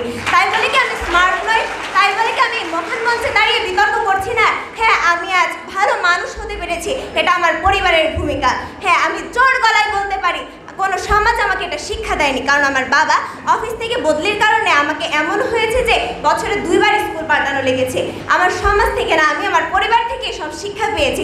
আজ আমি পড়ালেখার পাশাপাশি বিতর্ক, কবিতা আবৃত্তি, ছবি আঁকাতে সমানভাবে কাজ করে যাচ্ছি। এমনকি কলেজ ক্যাপ্টেন হিসেবেও দায়িত্ব পালন করছি। আবার সকল বোর্ড পরীক্ষায় গোল্ডেন প্লাস এবং বৃত্তিও পাচ্ছি। কিছুদিন আগেও আমার বাবা বৃত্তির 7,000 টাকা হাতে পেয়ে আমায় নিয়ে গর্ববোধ করছিলেন। কিন্তু প্রতিপক্ষ বন্ধু, যে পরিবার তার সন্তানকে ছোটবেলা থেকে ডিভাইস হাতে ধরিয়ে দেন এবং সন্তান স্কুলে যেতে চায় না, তখন তাকে মোবাইল ফোনের মাধ্যমে প্রলুব্ধ করা হয়। আর সেই সন্তানই যখন দিনে 24 ঘন্টা সময়ের মধ্যে 20 ঘন্টায় মোবাইলে ফেসবুকে আসক্ত থাকে, তার পরিবারে সেটা খেয়াল না রাখে, তাহলে সেই পরিবারের বাবা কি 7,000 টাকা হাতে পেয়ে গর্ব করতে পারবে, নাকি কোনো ভালো রেজাল্টের আশা করতে পারবে? প্রশ্নটা আমার প্রতিপক্ষ দলের বন্ধুদের কাছে আশা করে উত্তর দিয়ে যাবেন। অতএব আমরা সমস্যার বলতে পারি কিশোর অপরাধ রোধে পরিবারের ভূমিকায় মুখ্য এ বলে আমি আমার বক্তব্য শেষ করছি। ধন্যবাদ মাননীয় সভাপতি, ধন্যবাদ সবাইকে। বিন্দু বিতার্কিক বন্ধুগণ, সবাইকে সাদর সম্ভাষণ। আজ বিতর্কের বিষয় নির্ধারণ করা হয়েছে কিশোর অপরাধ রোধে পরিবারের ভূমিকায় মুখ্য। অত্যন্ত যুক্তিসঙ্গত কারণে আমিও আমার দলের বিপক্ষে অবস্থান করছি। মাননীয় সভাপতি, যে হাত দিয়ে দেশ গড়ার স্বপ্ন দেখি, সেই হাত দিয়ে যখন কোনো অপরাধের সত্যি গল্প শুনি, তখন দুশ্চিন্তায় পড়ে যাই এ দেশের ভবিষ্যৎ নিয়ে। যে কিশোর বয়স দুর্বারকে জয় করার ক্ষমতা রাখে, সেই কিশোর বয়সে যখন অপরাধের কালো ধোঁয়ায় হারিয়ে যায়, তখন যেন পুরো জাতিকে এক ভয়ঙ্কর ঝড়ে অগ্নিবার্তা দিয়ে যায়। হ্যাঁ, আমি কিশোর অপরাধের কথাই বলছি, যা 7 থেকে 16 বছর বয়সী কিশোর কিশোরীদের দ্বারা সংগঠিত হয়ে থাকে। আজ আমার পক্ষ দলের প্রথম বক্তার বক্তব্য থেকে সম্পূর্ণ স্পষ্ট যে তিনি শাক দিয়ে মাছ ঢাকার অপচেষ্টা করছেন, কিন্তু তার এই শাক দিয়ে মাছ ঢাকার অপচেষ্টা আজ জনগণের কাছে স্পষ্ট। মাননীয় সভাপতি, কিশোর অপরাধ রোধে পরিবার একটি কারণ হতে পারে, কিন্তু কিশোর অপরাধ রোধে পরিবারের ভূমিকা কোনোদিনই মুখ্য হতে পারে না। এর একটি বাস্তব উদাহরণ মাননীয় সভাপতি, আজ যদি আমরা আমাদের পরিবার দিকে তাকাই তাহলে দেখতে পাবো আজ পুঁজিবাদী এই সমাজে আজ অধিকাংশ পিতামাতারাই তার সন্তানের খোঁজ খবর রাখে না। তারা কি করছে, কোথায় যাচ্ছে, কাদের সঙ্গে মিশছে, কোনো কিছু দেখারই তাদের প্রয়োজন নেই। তারা মনে করেন টাকা পয়সা দিলেই যেন সব দায়িত্ব শেষ। তারা নিজেরাই ব্যস্ত থাকেন তাদের নিজ নিজ কর্মস্থলে। এমন অবস্থায় এমন মানসিকতা সম্পন্ন পরিবার থেকে যখন একটি শিশু বেড়ে ওঠে, তখন সে বড় হয়ে আদরের দুলাল হয়, জড়িয়ে পড়ে বিভিন্ন ধরনের অপকর্মে। আজ আমার পক্ষ দলের প্রথম বক্তার বক্তব্যে তিনি বলতে চেয়েছেন, তার এই বক্তব্য দ্বারা বোঝাতে চাই আমার যে বক্তব্য শুরু হতে চলেছে তা মাননীয় সভাপতি লক্ষ্য করুন, এখানে আজ আমার পক্ষ থেকে দ্বিতীয় বক্তার কাছে একটি প্রশ্ন যে এই পরিবার দ্বারাই যাদের দ্বারাই শিশুরা আজ অন্যায়ের দিকে ঢলে পড়ছে, যাদের দ্বারাই কিশোররা আজ অপরাধ করছে, এই ধরনের পরিবার দ্বারাই কিভাবে কিশোর অপরাধ রোধ করা সম্ভব তা আমার বোধগম্য নয়। মাননীয় সভাপতি, একটি বাস্তব ঘটনা 2019 সালে নাটোরের সিংড়াতে ঘটে যায় এক মর্মান্তিক ঘটনা। সেখানে 15 বছর বয়সী একজন কিশোর নেশার টাকার জন্য তার ছোট বোন এবং মা বাবাকে হত্যা করে। তথ্যসূত্র প্রথম আলো। এখানে তার মা বাবার একটাই অপরাধ ছিল, তারা নাকি তার সন্তানকে শাসন করতো যাতে সে এই অন্ধকারের পথ থেকে আলোর পথে ফিরে আসতে পারে। মাননীয় সভাপতি, এখানে এমন হাজারো ঘটনা আজ আমাদের দেশে ঘটে চলেছে। এসব বাবা মারাই যারা নিজ সন্তানদেরই ভয় পায়, নিজ সন্তানের হাতে খুন হওয়ার আতঙ্কে থাকে, তখন এই ধরনের পরিবার দ্বারাই কীভাবে কিশোর অপরাধের মতো এত জঘন্যতম অপরাধ রোধ করা সম্ভব তা আমার বোধগম্য নয়। মাননীয় সভাপতি লক্ষ্য করুন, আজ যদি আমরা আমাদের বড় ভাই সম্প্রদায়ের কথায় আসি, তাহলে সর্বপ্রথম আমাদের মাথায় আসে রাজনৈতিক দলগুলি।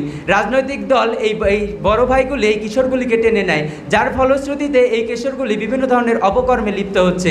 এই বড় ভাইগুলি তাদের দল ভারী করার জন্য যখন এই কিশোরগুলিকে টেনে নিচ্ছে, তখন দেখা যাচ্ছে যে এই কিশোরগুলি অনেকাংশেই কিশোর গ্যাংয়ের সঙ্গে লিপ্ত হচ্ছে এবং আমাদের দেশে আজ এটি অহরহ ঘটে চলেছে। মাননীয় সভাপতি, আজ যেখানে এই ধরনের কিশোরদের দ্বারা সংগঠিত অপরাধ রোধে এই বড় বড় রাজনৈতিক দলগুলো কাজ করছে, তখন এখানে এই ধরনের কিশোরদের দ্বারা সংগঠিত অপরাধ রোধে একটি পরিবার কিভাবে ভূমিকা পালন করবে তা আমার বোধগম্য নয়। দয়া করে বিপক্ষ দলের দ্বিতীয় বক্তা বিষয়টি বুঝিয়ে যাবেন। মাননীয় সভাপতি, লক্ষ্য করুন, বাংলাদেশ ইনস্টিটিউট অফ ডেভেলপমেন্টের একটি প্রতিবেদনে দেখা যায় যে প্রায় 7 লাখেরও বেশি পথশিশু রয়েছে এই ঢাকায়। এবং যাদের দ্বারাই সবথেকে বেশি কিশোর অপরাধ সংগঠিত হয়ে থাকে। এই কিশোররা যাদের দ্বারাই সবথেকে বেশি কিশোর অপরাধ সংগঠিত হয়ে থাকে তারা কোনো পরিবারেরই অন্তর্ভুক্ত নয়। এমত অবস্থায় আমার পক্ষ দলে দ্বিতীয় বক্তার কাছে একটি প্রশ্ন রয়ে গেল, এসব কিশোররা যাদের দ্বারাই সবথেকে বেশি কিশোর অপরাধ সংগঠিত হয়ে থাকে এবং যারা কোনো পরিবারেরই অন্তর্ভুক্ত নয়, এমত অবস্থায় এই ধরনের কিশোরদের দ্বারা সংগঠিত অপরাধ রোধে আপনার পরিবার কিভাবে ভূমিকা পালন করবে? দয়া করে উত্তর দিয়ে যাবেন। মাননীয় সভাপতি, প্রেম প্রীতি ভালোবাসাময় এই পৃথিবীতে একটি ছেলে একটি মেয়েকে ভালোবাসবে, এটাই তো স্বাভাবিক। কিন্তু আজ দেখা যাচ্ছে বাংলাদেশের অধিকাংশ পিতামাতারাই এই ভালোবাসা সম্পর্কটিকে মেনে নেয় না, যার ফলশ্রুতিতে ছেলে ঢলে পড়ে হতাশার দিকে। এই হতাশাগ্রস্ত ছেলেই মাদকাসক্তর দিকে আসক্ত হয়, এই হতাশাগ্রস্ত ছেলেই খুনের দিকে আসক্ত হয়, এই হতাশাগ্রস্ত ছেলেই তার কিশোর অপরাধের দিকে আসক্ত হয়। মাননীয় সভাপতি, আজ যেখানে এই পরিবারের কারণেই, এই পরিবারের উদাসীনতার কারণেই একটি কিশোর অপরাধের মধ্যে এত জঘন্যতম কাজের দিকে লিপ্ত হচ্ছে, সেখানে এই পরিবার দ্বারাই কিভাবে কিশোর অপরাধের মধ্যে জঘন্যতম কাজটি রোধ করা সম্ভব তা আমার বোধগম্য নয়। দয়া করে আমার বিপক্ষ দলের প্রথম বক্তা বিষয়টির উত্তর দিয়ে যাবেন। মাননীয় সভাপতি, আজ আমার প্রতিপক্ষ দলের প্রথম বক্তা তার নিজ জীবন সম্পর্কে অনেক কিছু বলে গেলেন। তিনি তার পরিবার সম্পর্কে যা জয়গান করে গেলেন, তাই তার জীবন থেকেই একটা উদাহরণ দেওয়ার চেষ্টা করছি। মাননীয় আমার প্রতিপক্ষ দল প্রথম বক্তা, আপনি যদি বিষয়টি লক্ষ্য করেন তাহলে দেখবেন আপনি যেদিন থেকে মাইলস্টোন কলেজে ভর্তি হয়েছেন সেদিন থেকে আপনার ওপর কার দায়িত্ব বেশি, আপনার পরিবারের দায়িত্ব বেশি নাকি আপনার ফর্ম শিক্ষকের দায়িত্ব বেশি? মাননীয় সভাপতি, যেখানে ক্লাসে 5 মিনিট দেরি করে আসলেই হাজারো প্রশ্নের সম্মুখীন হতে হয়, সেখানে একটি শিশু কিশোর অপরাধের মতো এত ভয়ানক কাজ কিভাবে করবে তা আমার বোধগম্য নয়। আপনার বাংলাদেশের প্রতিটি শিক্ষা প্রতিষ্ঠান যদি মাইলস্টোনের নিয়মকেন্দ্রিক হতো তাহলে বাংলাদেশে আর কিশোর অপরাধ এত জঘন্যতম কাজ করতে পারতো না, কিশোর অপরাধের মধ্যে তারা কিশোর অপরাধের উচ্চারণ করতে পারতো না। মাননীয় সভাপতি, আজ তাই অবশেষে বলে যেতে চাই, কিশোর অপরাধ রোধে পরিবার একটি কারণ হতে পারে, কিন্তু কিশোর অপরাধ রোধে পরিবারের ভূমিকা কোনোদিনই মুখ্য হতে পারে না। ধন্যবাদ মাননীয় সভাপতি, ধন্যবাদ সবাইকে। সুর মেলানোর জন্য যখন একজন কিশোর তার পরিবারের কাছ থেকে সময় পাবে না, তখন সে অন্যায়ের পথে ঢলে পড়বে না তো কি করবে? ধন্যবাদ মাননীয় সভাপতি আমাকে আজকের বিতর্কে বক্তব্য প্রদানের সুযোগ দেওয়ার জন্য। আজকের বিতর্কের বিষয়, পরিবারই কিশোর অপরাধ রোধে মুখ্য ভূমিকা পালন করে। সঙ্গত কারণে আমি এবং আমার দলের পক্ষে অবস্থান করছি। মাননীয় সভাপতি, লক্ষ্য করুন, একজন শিশু জন্মের পর থেকেই পরিবারেই বেড়ে ওঠে। আমার বিপক্ষ দলের প্রথম বক্তা বলে গেলেন যে শিশুদের পরিবার নেই তারা কিভাবে বেড়ে উঠবে, তাদেরকে পরিবার কিভাবে শিক্ষা দিবে। প্রতিপক্ষ বন্ধুরা লক্ষ্য করুন, আমাদের দলের প্রথম বক্তায় ইতিমধ্যে বলে গিয়েছেন, বাবা মা ভাই বোনই কেবল পরিবার নয়, একজন শিশু জন্মের পর থেকে পারিপার্শ্বিক পরিবেশে যাদের সান্নিধ্যে বড় হয়ে ওঠে তারাই কিন্তু তাদের পরিবার। আপনি শেষ পর্যায়ে উল্লেখ করে গেলেন মাইলস্টোন কলেজের কথা।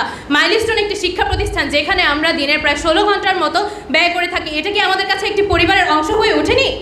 পরিবার থেকেই আমরা যখন শিক্ষা গ্রহণ করব, পরিবার থেকে আমরা যখন জন্মগ্রহণ করি, তখন আমরা জানি না আমাদের ভাষা কি, আমাদের ধর্ম কি, আমরা কিভাবে চলাফেরা করব, আমরা কেমন পোশাক পরিচ্ছদ পরিধান করব, এসব বিষয়ের সম্পর্কে আপনাদের কে জানায়? আপনাদের রাজনৈতিক ভাই ব্রাদাররা? অবশ্যই না। আপনি বলে গিয়েছেন যে আপনাদের অভিভাবকরা আপনাদের সম্পর্ক মেনে নিচ্ছে না। কিশোর বয়সে কে বলেছে আপনাকে সম্পর্ক করতে? আজকে যদি পরিবার তাদেরকে যথেষ্ট সময় দিত, তারা তাদের নিজেদের মনের ভাষা বা নিজেদের মনের কথা শেয়ার করার জন্য কোনো প্রেমিককে খুঁজতো না বা প্রেমিকাকে খুঁজতো না। তারা তাদের বাবা মার সাথেই নিজেদের কথা শেয়ার করতে পারতো, অথচ ভাগাভাগি করতে পারতো। অথচ দেখা যাচ্ছে কি, কিশোররা পরিবারের সাথে নিজেদের সময় ব্যয় না করে ঢলে পড়ছে কিশোর অপরাধের মতো নানা ধরনের কাজে। আপনি বলছেন সম্পর্ক মেনে নিচ্ছে না। এখন যদি আপনি আপনার প্রেমিকাকে নিয়ে বা আপনি আপনার মনের মানুষকে নিয়ে যদি আপনার বাবা মাকে বলেন, বাবা এই হচ্ছে আপনার বউ, ইয়ো কিডস, তাহলে আপনার বাবা বা মা কিভাবে তাকে মেনে নেবে? আপনাদের কথা এবং আপনাদের বক্তব্য শুনে মনে হচ্ছে প্রতিপক্ষ আপনারা বেগুন দিয়ে বেগুনি না বানিয়ে মিষ্টি কুমড়া দিয়ে বেগুনি বানাতে চাচ্ছেন।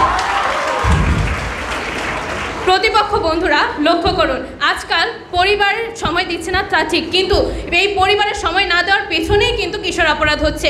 আপনারা বলছেন পরিবার সময় দিচ্ছে না, কিশোর অপরাধ হচ্ছে। আপনারা তো রীতিমতো আমাদের ভাষার সাথে তাল মিলাচ্ছেন। কেননা পরিবার যদি সময় দিত অবশ্যই কিশোর অপরাধ হতো না। আপনাদের রাজনৈতিক সংগঠন, শিক্ষা প্রতিষ্ঠান, অর্থনৈতিক বা যে কোনো সংগঠনই এক্ষেত্রে ভূমিকা পালন করবে না।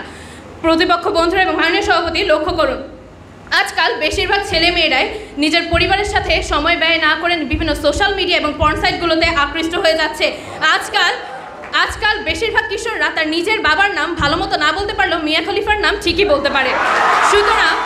সুতরাং প্রতিপক্ষ বন্ধুরা, আপনারা চোখ মেলে দেখুন এবং তর্কের খাতিরে তর্ক না করে বোঝার চেষ্টা করুন যে পরিবারই কিশোরকে সঠিক জ্ঞানান্বিত করতে পারে। আপনি জন্মের পরপরই কি শিক্ষা প্রতিষ্ঠানে যান? অবশ্যই না। আপনি কি জন্মের পরপরই কর্মপ্রতিষ্ঠানে যান? অবশ্যই না।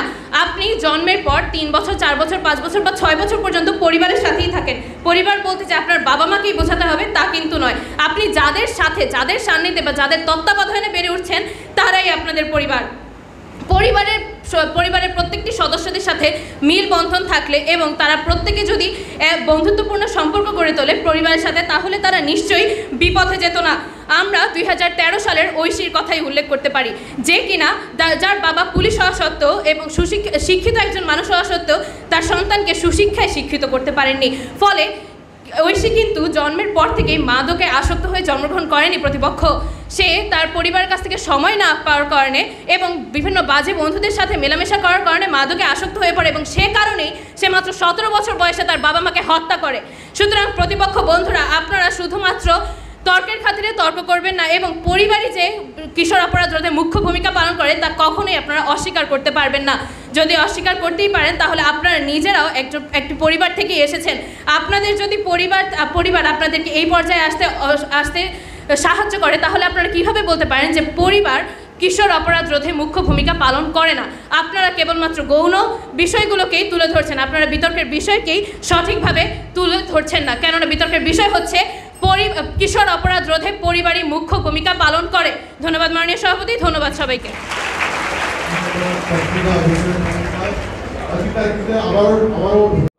সেই সাথে ধন্যবাদ জানাই আমার প্রতিপক্ষের প্রথম দুজন বক্তাকে, কারণ আপনারা ইতিমধ্যে প্রমাণ করে দিয়েছেন সুন্দর সুন্দর কথা বলে বিতর্কের মঞ্চে বক্তব্যের শ্রুতি মাধুর্যতা বৃদ্ধি করা যায়, কিন্তু নিজেদের যুক্তিহীন যুক্তির যৌক্তিকতা প্রমাণ করা যায় না। মাননীয় সভাপতি আমার প্রতিপক্ষের প্রথম দুজন বক্তা পরিবারের সংজ্ঞায় জানেন না। মাননীয় সভাপতি আমার প্রতিপক্ষের প্রথম দুজন বক্তা বলে গেলেন কিশোর অপরাধ রোধে পরিবারের ভূমিকায় নাকি মুখ্য। আপনাদের কাছে আমার প্রশ্ন হচ্ছে, সেই সকল উচ্চশিক্ষিত এতিম মানুষগুলো আসলে দুষ্টা কোথায়, যারা পরিবারের ছত্রছায়া থেকে বঞ্চিত হওয়ার পরও সমাজে আজ প্রতিষ্ঠিত? তারা কেন তাদের কিশোর বয়সে কিশোর অপরাধের সাথে যুক্ত হয়নি, যেখানে তাদের কোনো পরিবারই ছিল না? আশা করি উত্তরটা দিয়ে যাবেন। মাননীয় সভাপতি তথ্যসূত্র বলছে শুধুমাত্র ঢাকা শহরে প্রায় 7 লক্ষেরও অধিক পথ শিশু রয়েছে। প্রতিপক্ষ, আপনাদের কাছে আমার প্রশ্ন হচ্ছে, এ সকল পথ শিশুদের দায়িত্ব কে নেবে? আপনাদের অতিকাল্পনিক পরিবার নাকি সমাজ, প্রশাসন ও সরকার? আশা করছি এই প্রশ্নটারও আপনারা উত্তর দিয়ে যাবেন। মাননীয় সভাপতি, কিশোর অপরাধ হচ্ছে সমাজের বুকে একখণ্ড ক্যান্সার, যে ক্যান্সার ধীরে ধীরে গ্রাস করে পরিবার, সমাজ ও রাষ্ট্রকে।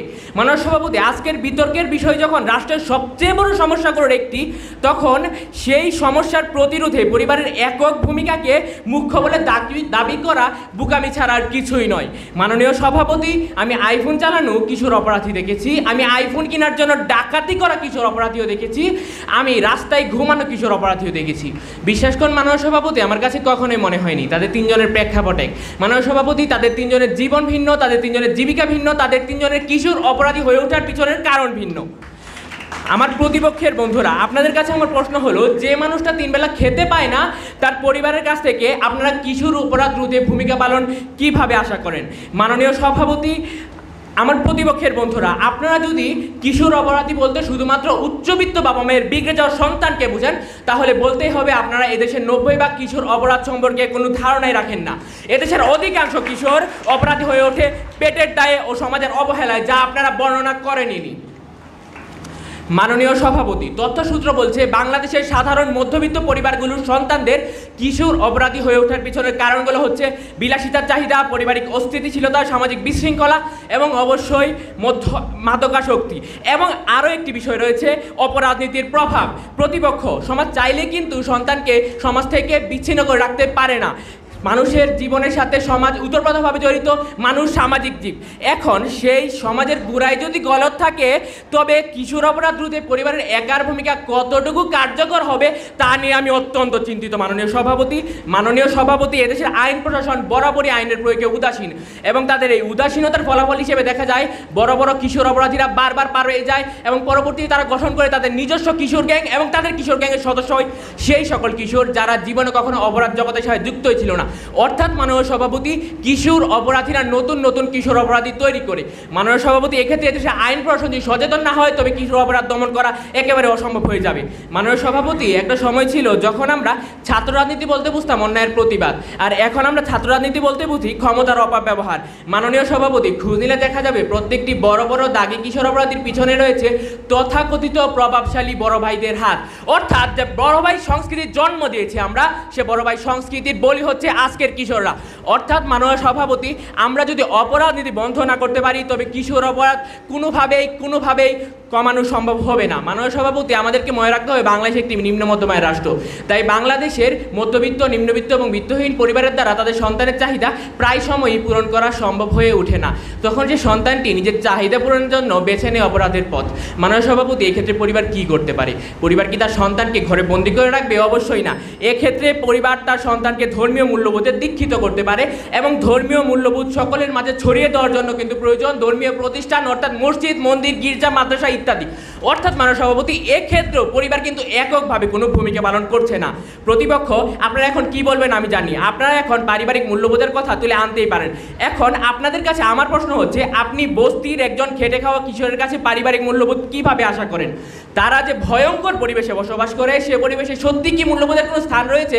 আশা করি উত্তরটা দিয়ে যাবেন। মাননীয় সভাপতি, একজন বিত্তহীন দরিদ্র কিশোরকে অপরাধময় জগৎ থেকে মুক্ত করার জন্য প্রয়োজন সমাজ, প্রশাসন ও সরকারের প্রত্যক্ষ ভূমিকা। আমি আবার বলছি, সমাজ, প্রশাসন ও সরকারের প্রত্যক্ষ ভূমিকা। প্রতিপক্ষ সমাজের লাথিউসটা খেয়ে যে শৈশব থেকে কৈশোরে পদার্পণ করে, আপনাদের কি মনে হয় তার পরিবারটাকে 3 বেলা খাদ্য দিতে সক্ষম? মাননীয় সভাপতি, খাদ্য যেখানে নেই, মূল্যবোধ সেখানে বিলাসিতা। মাননীয় প্রতিপক্ষ, যে ছেলেকে 2 বেলা পেট ভরে ভাত খাওয়ার জন্য অস্ত্র হাতে নিতে হয়, আপনাদের কি মনে হয় আর পরিবারটাকে অপরাধময় জগৎ থেকে মুক্ত করার সামর্থ্য রাখে? আশা করি উত্তরটা দিয়ে যাবেন। আমার প্রতিপক্ষ, যে ছেলের পরিবার তাকে 5 বছর বয়সে লেগুনার হেল্পারি করতে পাঠায়, আপনাদের কি মনে হয় তার পরিবার সত্যি বাস্তবসম্মতভাবে কিশোর অপরাধ দমনে কোনো ভূমিকা রাখতে পারে? আশা করি এই প্রশ্নটা উত্তর দিয়ে যাবেন। মাননীয় সভাপতি, আমরা কিন্তু মোটেও বলছি না কিশোর অপরাধ রোধে পরিবারের কোনো ভূমিকাই নেই। আমরা বলছি কিশোর অপরাধ রোধে পরিবারের ভূমিকা একটি কারণ হতে পারে, তবে অবশ্যই তা মুখ্য হতে পারে না। ধন্যবাদ মাননীয় সভাপতি, ধন্যবাদ সকলকে। বিপক্ষ দলের দ্বিতীয় বক্তা কিছুক্ষণ আগে বলে গেলেন যে ধর্মীয় শিক্ষা নাকি ধর্মীয় প্রতিষ্ঠান দেয়, কিন্তু ধর্মীয় প্রতিষ্ঠানে তাকে পাঠাচ্ছে কে? তার পরিবার। সে কোন ধর্মীয় প্রতিষ্ঠানে যাবে সেটা ঠিক করছে কে? তার পরিবার। আমার দলের প্রথম বক্তার ক্ষেত্রে তারা বললেন যে মাইলস্টোন কলেজে সে যখন থেকে এসেছে তখন থেকে তার ভার শিক্ষকরা নিয়েছে, কিন্তু সে জন্মগ্রহণ করে কি মাইলস্টোন কলেজে চলে এসেছিল, কিংবা সে কি একা একা মাইলস্টোন কলেজে চলে এসেছে? তাকে কে পাঠিয়েছে? তার পরিবার পাঠিয়েছে। একজন শিশু জন্মগ্রহণ করেই কিন্তু শিক্ষা প্রতিষ্ঠানে চলে আসে না। সরকার ঘোষিত শিক্ষা প্রতিষ্ঠানে আসার বয়স সীমা 6 বছর, কোনো কোনো ক্ষেত্রে কেউ 4 বা 5 বছর বয়সে শিক্ষা প্রতিষ্ঠানে যায়। একটি বিল্ডিং তৈরির ক্ষেত্রে সর্বপ্রথম দরকার ফাউন্ডেশন, আর একজন শিক্ষার্থীর ফাউন্ডেশন তৈরি করে তার পরিবার। নিজের ফাউন্ডেশন ভালো না হলে ওপরে গিয়ে আপনি যতই ভালো মানের ইট সিমেন্ট ব্যবহার করুন না কেন, আপনার বিল্ডিং কিন্তু মজবুত হবে না। ঠিক তেমনি আপনার পরিবার যদি আপনার ভেতরে নীতি নৈতিকতার ফাউন্ডেশন তৈরি না করে, তারপরে আপনাকে যতই ভালো মানের শিক্ষা প্রতিষ্ঠানে পাঠাক না কেন, আপনার নীতি নৈতিকতার কিন্তু কোনো পরিবর্তন হবে না। শিক্ষা প্রতিষ্ঠান আমাদের সব সময় শেখায় তোমরা সত্য কথা বলো, তোমরা সৎ পথে চলো, কিন্তু তা সত্ত্বেও কেন একজন শিক্ষার্থী সত্যবাদী হয় না? কেন সৎ পথে চলে না? কেন শিক্ষা প্রতিষ্ঠানের প্রত্যেকটি শিক্ষার্থী সত্যবাদী হয় না? প্রত্যেকটি শিক্ষার্থী সৎ পথে চলে না, কারণ তাদের মানসিকতা, এক একজনের মানসিকতা এক এক রকম, আর এই মানসিকতার বীজ রোপিত হয় পরিবার থেকে। দেখুন, শিক্ষা প্রতিষ্ঠান একটি, কিন্তু সেই একটি শিক্ষা প্রতিষ্ঠানে হাজার হাজার শিক্ষার্থী, তারা এসেছে হাজারটি ভিন্ন পরিবার থেকে। একই শিক্ষা প্রতিষ্ঠান একই শিক্ষা হাজারটি সন্তানকে দিচ্ছে, হাজারটি শিক্ষার্থীকে দিচ্ছে, কিন্তু হাজারটি শিক্ষার্থী হাজারটি দিকে চলে যাচ্ছে, কারণ তাদের পরিবারের সংখ্যা হাজার হাজার। ধন্যবাদ মাননীয় সভাপতি আমাকে বক্তব্য প্রদানের সুযোগ দেওয়ার জন্য। রূপকথার গল্প শুনতে কার না ভালো লাগে, সবার ভালো লাগে রূপকথার গল্প শুনতে। এক সময় ছিল যখন ছেলেমেয়েরা দাদা দাদিদের কাছে রূপকথার গল্প শুনতে শুনতে ঘুমিয়ে পড়তো, কিন্তু বর্তমানে তারা ফেসবুকিং করতে করতে ঘুমিয়ে পড়ে, কারণ তাদেরকে রূপকথার গল্প শোনানোর মতো এখন আর কে নেই। যৌথ পরিবারগুলো ভেঙে একক পরিবার তৈরি হয়েছে, যেখানে অধিকাংশ ক্ষেত্রেই দাদা দাদির জায়গা হয় না। আবার বর্তমান সময়ে একটি প্রচলিত প্রথা হয়ে দাঁড়িয়েছে অবসর নেয়ার পরে নতুন করে চাকরি খোঁজা, নতুন করে চাকরিতে যোগদান করা। সে কারণে বয়োজ্যেষ্ঠ সদস্যটি কখনোই ছোট সদস্যটিকে সময় দিতে পারে না, ছোট সদস্যটিকে রূপকথার গল্প শোনাতে পারে না, ছোট সদস্যটিদের সাথে খেলতে পারে না। তখন ছোট সদস্যটি অনৈতিক ওয়েবসাইটে সময় কাটায়, বাজে বন্ধু বান্ধবদের সাথে খেলা করে এবং তা থেকেই জন্ম নেয় কিশোর অপরাধ। নেপোলিয়ন বলেছিলেন, আমাকে একজন শিক্ষিত মা দাও, আমি তোমাদেরকে শিক্ষিত জাতি উপহার দিব। একজন সুশিক্ষায় সুশিক্ষিত মাই পারে একজন সন্তানকে সুশিক্ষিত করে গড়ে তুলতে।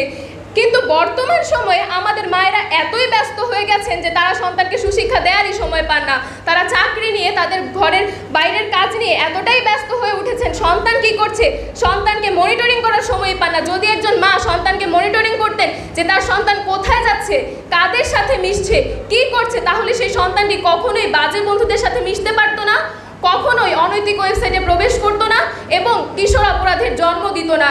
কিন্তু মা যদি মনিটরিং করলে এটা হবে না, অর্থাৎ কিশোর অপরাধ হবে না প্রতিপক্ষ।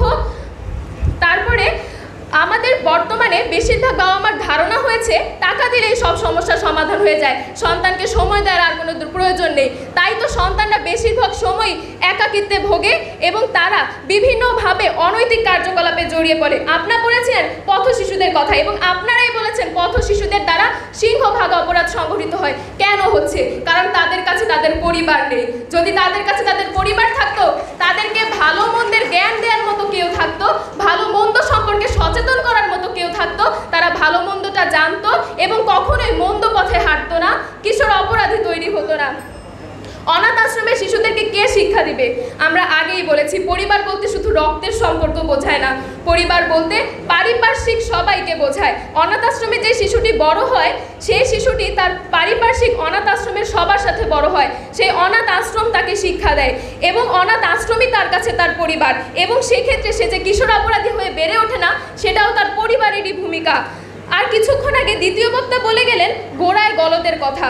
গোড়ায় গলদ থাকলে নাকি কিশোর অপরাধ হতো না। গোড়াটা কে প্রতিপক্ষ? গোড়া হচ্ছে পরিবার। পরিবার গোড়া, আর পরিবারে যদি ভালো থাকে, পরিবার যদি আপনাকে ভালো শিক্ষা দেয়, তাহলে আপনি আর কিশোর অপরাধে যুক্ত হবেন না। ধন্যবাদ মাননীয় সভাপতি, ধন্যবাদ সকলকে। সম্মানিত জুরিবৃন্দ, বিতার্কিক বন্ধুগণ, আমাকে আজকের বিতর্কের মঞ্চে বক্তব্য প্রদানের সুযোগ করে দেওয়ার জন্য। আমাদের আজকের বিতর্কের বিষয় নির্ধারিত হয়েছে কিশোর অপরাধ রোধে পরিবারের ভূমিকায় মুখ্য। অত্যন্ত যুক্তিসঙ্গত কারণে আমি এবং আমার দল উক্ত প্রস্তাবের বিপক্ষে অবস্থান করছে। মাননীয় সভাপতি প্রতিপক্ষের 3 জন বক্তায় অত্যন্ত শ্রুতিমধুরভাবে তাদের বক্তব্য উপস্থাপন করেছেন। আমি অত্যন্ত মনোযোগ সহকারে তাদের বক্তব্য শুনছিলাম। তাদের উচিত ছিল এবং আমিও প্রত্যাশা করেছিলাম তাদের নির্ধারিত বক্তব্যে তারা আজকের প্রতিবাদের বিষয়টির যথাযথ সংজ্ঞায়ন এবং সুস্পষ্ট ব্যাখ্যা করে যাবেন, কিন্তু আমরা অতি প্রত্যাশায় হতাশ হয়েছি। প্রতিপক্ষের 3 জন বক্তায় নিজেদের দলীয় অবস্থানের সুবিধা নেওয়ার জন্য আজকের প্রতিবাদের বিষয়টির সংজ্ঞায়ন যদিও ঠিক মতো করেছেন, কিন্তু ব্যাখ্যাটি করেছেন নিজেদের সুবিধা মতো, যা আজকের বিতর্কের মঞ্চে তাদের দলীয় অবস্থানের সাথে মারাত্মকভাবে সাংঘর্ষিকপূর্ণ। আর তাই বিপক্ষ দলের হওয়া সত্ত্বেও মাননীয় সভাপতি যে সাংঘর্ষিক বিষয়গুলোকে আমরা ব্যাখ্যা করে দিয়ে যাব। মাননীয় সভাপতি লক্ষ্য করুন, প্রতিপক্ষের 3 জন বক্তায় যখন কিশোর অপরাধ নিয়ে সংজ্ঞা দিবেন, সংজ্ঞা দিয়েছেন ঠিক মতো, কিন্তু তারা যখন কিশোর অপরাধগুলোকে ব্যাখ্যা করতে যাবেন, পরিধিগুলো আমাদের কাছে ব্যাখ্যা করবেন, তখন তারা ঠিক সে সকল অপরাধগুলোর কথা এখানে উল্লেখ করেছেন, সে সকল কিশোর অপরাধগুলোর কথাই তারা এই বিতর্কের মঞ্চে উপস্থাপন করেছেন, যে সকল কিশোর অপরাধগুলো প্রতিরোধে পরিবার ন্যূনতম বা সামান্যতম ভূমিকা রাখতে পারে। কিন্তু তারও বাইরে যে আরও অসংখ্য অগণিত কিশোর অপরাধ আমাদের সমাজের চারপাশে ছড়িয়ে ছিটিয়ে রয়েছে, যে অপরাধগুলো প্রতিরোধে পরিবার চাইলেও কোনো কার্যকর ভূমিকা পালন করতে পারে না, প্রতিপক্ষের বক্তারা অত্যন্ত কৌশলে সে সকল কিশোর অপরাধগুলোকে উপেক্ষা করে গেছেন বা সুন্দর কায়দা প্রতিপক্ষ দড়ি মাছ না ছুঁই পানি। কিন্তু প্রতিপক্ষের বন্ধু আপনারা হয়তো অনেক বেশি চালাক হতে পারেন, আমরা তো আর বোকা নই প্রতিপক্ষ। মাননীয় সভাপতি লক্ষ্য করুন, উইকিপিডিয়ার তথ্য মতে আমাদের সমাজে প্রায় 14 রকমের কিশোর অপরাধ সংঘটিত হয় বা তারও বেশি, যেগুলোকে আমরা মোটা দাগে সাধারণ কিশোর অপরাধ বলে থাকি। এখন মাননীয় সভাপতি ইতিমধ্যে এই কিশোর অপরাধের সাথে যুক্ত হয়েছে খুন, দর্শন, গুম, হত্যার মতো মারাত্মক জঘন্য 4টি অপরাধ, যার দরুন অপরাধ বিজ্ঞানীরা বলছেন কিশোর অপরাধ শুধুমাত্র একটি অপরাধী নয়, এটি বর্তমানে বাংলাদেশের একটি অন্যতম সামাজিক এবং রাষ্ট্রীয় সমস্যা। এখন স্বাভাবিকভাবে আমাদের প্রশ্ন জাগে, যেখানে অপরাধ বিজ্ঞানীরা বলছেন কিশোর অপরাধ শুধুমাত্র একটি অপরাধ নয়, এটি বর্তমানে বাংলাদেশের একটি সামাজিক এবং রাষ্ট্রীয় সমস্যা। রাষ্ট্রের সামাজিক এবং রাষ্ট্রীয় সমস্যাটিকে কিভাবে আপনারা পরিবারের মধ্যে একটি ক্ষুদ্র সংগঠন দিয়ে প্রতিরোধ করবেন তা আমাদের বোধগম্য হচ্ছে না প্রতিপক্ষ। মাননীয় সভাপতি লক্ষ্য করুন, প্রতিপক্ষের বক্তারা আজকে বারবার শুধুমাত্র পরিবারের জয়গান গিয়ে গেলেন। তাই আজকের বিতর্কের মঞ্চে একটি পরিবারের রূপরেখা তুলে ধরছি। মাননীয় সভাপতি, একজন কিশোর কতটুকু সময় বা তার পরিবারের সাথে কাটায়? সারাদিন স্কুল কলেজ শেষ করার পর সে যখন বাসায় যায়, সে যখন বাসায় গিয়ে দেখতে পায় তার বাবা ব্যস্ত অফিসে ল্যাপটপ নিয়ে আর তার মা ব্যস্ত ভারতীয় হিন্দি সিরিয়াল নিয়ে, তখন কিন্তু স্বাভাবিকভাবে সে বেশি জড়িয়ে যায় সোশ্যাল মিডিয়ায় তার বন্ধুদের নিয়ে। এই ভঙ্গুর পরিবার দিয়ে আপনারা কীভাবে কিশোর অপরাধ রোধ করবেন তা আমাদের বোধগম্য হচ্ছে না মাননীয় সভাপতি। মাননীয় সভাপতি লক্ষ্য করুন, বর্তমান তথ্য বলছে কিশোর অপরাধীদের মধ্যে 24% খুন এবং 20% নারী এবং শিশু নির্যাতনের মতো মারাত্মক অপরাধের দায়ে অভিযুক্ত। এই মারাত্মক অপরাধের দায়ে অভিযুক্ত এই মারাত্মক সমস্যাটিকে কিভাবে এককভাবে রোধ করতে পরিবারের মধ্যে একটি ক্ষুদ্র সংগঠন প্রধান বা মুখ্য ভূমিকা পালন করবে তার কোনো সঠিক রূপরেখা প্রতিপক্ষের বক্তারা আজকের বিতর্কের মঞ্চে উপস্থাপন করে যেতে পারেনি মাননীয় সভাপতি। তাই প্রতিপক্ষের বক্তাদেরকে আমরা বলবো, প্রিয় প্রতিপক্ষ, শেষের কবিতা যেমন কোনো কবিতা নয়, পানিপথের যুদ্ধ যেমন পানিতে নয়, ঠিক তেমনি কিশোর অপরাধের রোধে পরিবারের ভূমিকাটিও মুখ্য নয়। এক্ষেত্রে মুখ্য ভূমিকা পালন করে সমাজ, রাষ্ট্র, পারিপার্শ্বিক অবস্থা, সামাজিক সাংস্কৃতিক সংগঠন, আপনার বন্ধুমহল এবং আপনার শিক্ষা প্রতিষ্ঠান। মাননীয় সভাপতি, প্রতিপক্ষের বক্তারা আজকের বিতর্কের মঞ্চে কিশোর অপরাধ রোধে পরিবারের ভূমিকা মুখ্য বারবার দাবি করে যাচ্ছেন, কিন্তু কিশোর অপরাধের মধ্যে কোন অপরাধটি মুখ্য তার কোনো ব্যাখ্যা এবং সংজ্ঞা তারা সম্পূর্ণ দিতে পুরোপুরি ব্যর্থ হয়েছে মাননীয় সভাপতি। কিশোর অপরাধের মধ্যে অন্যতম অপরাধ হচ্ছে কিশোর গ্যাং বা কিশোর কালচার প্রবৃত্তি। এই কিশোর গ্যাং বা কিশোর কালচার প্রবৃত্তিকে কারা প্রস্তুতি দিচ্ছে? আমাদের তথাকথিত বড় ভাই সংস্কৃতির বড় ভাইয়েরা, আমাদের রাজনৈতিক পাতি নেতারা এবং আমাদের যে নৃশংসমূলক রাজনৈতিক ইতিহাস রয়েছে, এই ইতিহাস তাদেরকে কিশোর অপরাধের দিকে দাবিত করছে। এখন প্রশ্ন মাননীয় সভাপতি, এই যে আমাদের তথাকথিত বড় ভাই সংস্কৃতির বড় ভাই আছে, এই বড় ভাই থেকে কারা প্রতিরোধ করতে পারে? আপনার ক্ষুদ্র পরিবার নাকি আমার সমাজ? মাননীয় সভাপতি, আমাদের যে রাজনৈতিক পাতি নেতা রয়েছে, এই পাতি নেতাদের বিরুদ্ধে কারা সামাজিকভাবে প্রতিরোধ গড়ে তুলতে পারে? আপনার পরিবার নাকি আমাদের বিভিন্ন সামাজিক সাংস্কৃতিক সংগঠন এবং জনগণের সচেতনতা? মাননীয় সভাপতি, আমাদের যে নৃশংসমূলক রাজনৈতিক ইতিহাস রয়েছে, এই ইতিহাসের বিরুদ্ধে আমাদেরকে কারা সচেতন করতে পারে? আপনার ক্ষুদ্র সংগঠন পরিবার নাকি আমাদের সমাজ এবং সামাজিক শিক্ষা? মাননীয় সভাপতি লক্ষ্য করুন, গত 28শে মে দৈনিক ইত্তেফাকের 8ম পৃষ্ঠায় সাবেক অপরাধ বিজ্ঞানী এবং মোসাহিদুদ্দিন আহমেদ, সাবেক অপরাধ বিজ্ঞানী এবং প্রাবন্ধিক, তিনি সুস্পষ্টভাবে বলেছেন কিশোর অপরাধ নির্মূলে চাই সামাজিক প্রতিরোধ, পরিবার নয় মাননীয় সভাপতি। তাই প্রতিপক্ষের বন্ধুদের বলবো, আর বিতর্ক না বাড়িয়ে আমাদের সাথে কণ্ঠ মিলিয়ে বলুন, কিশোর অপরাধ রোধে পরিবারের ভূমিকাটি মুখ্য নয়, পাশাপাশি সমাজ, রাষ্ট্র, সামাজিক সাংস্কৃতিক সংগঠন এবং সামাজিক প্রতিরোধকে অনেক ভূমিকা রাখতে হয়। ধন্যবাদ মাননীয় সভাপতি, ধন্যবাদ সকলকে।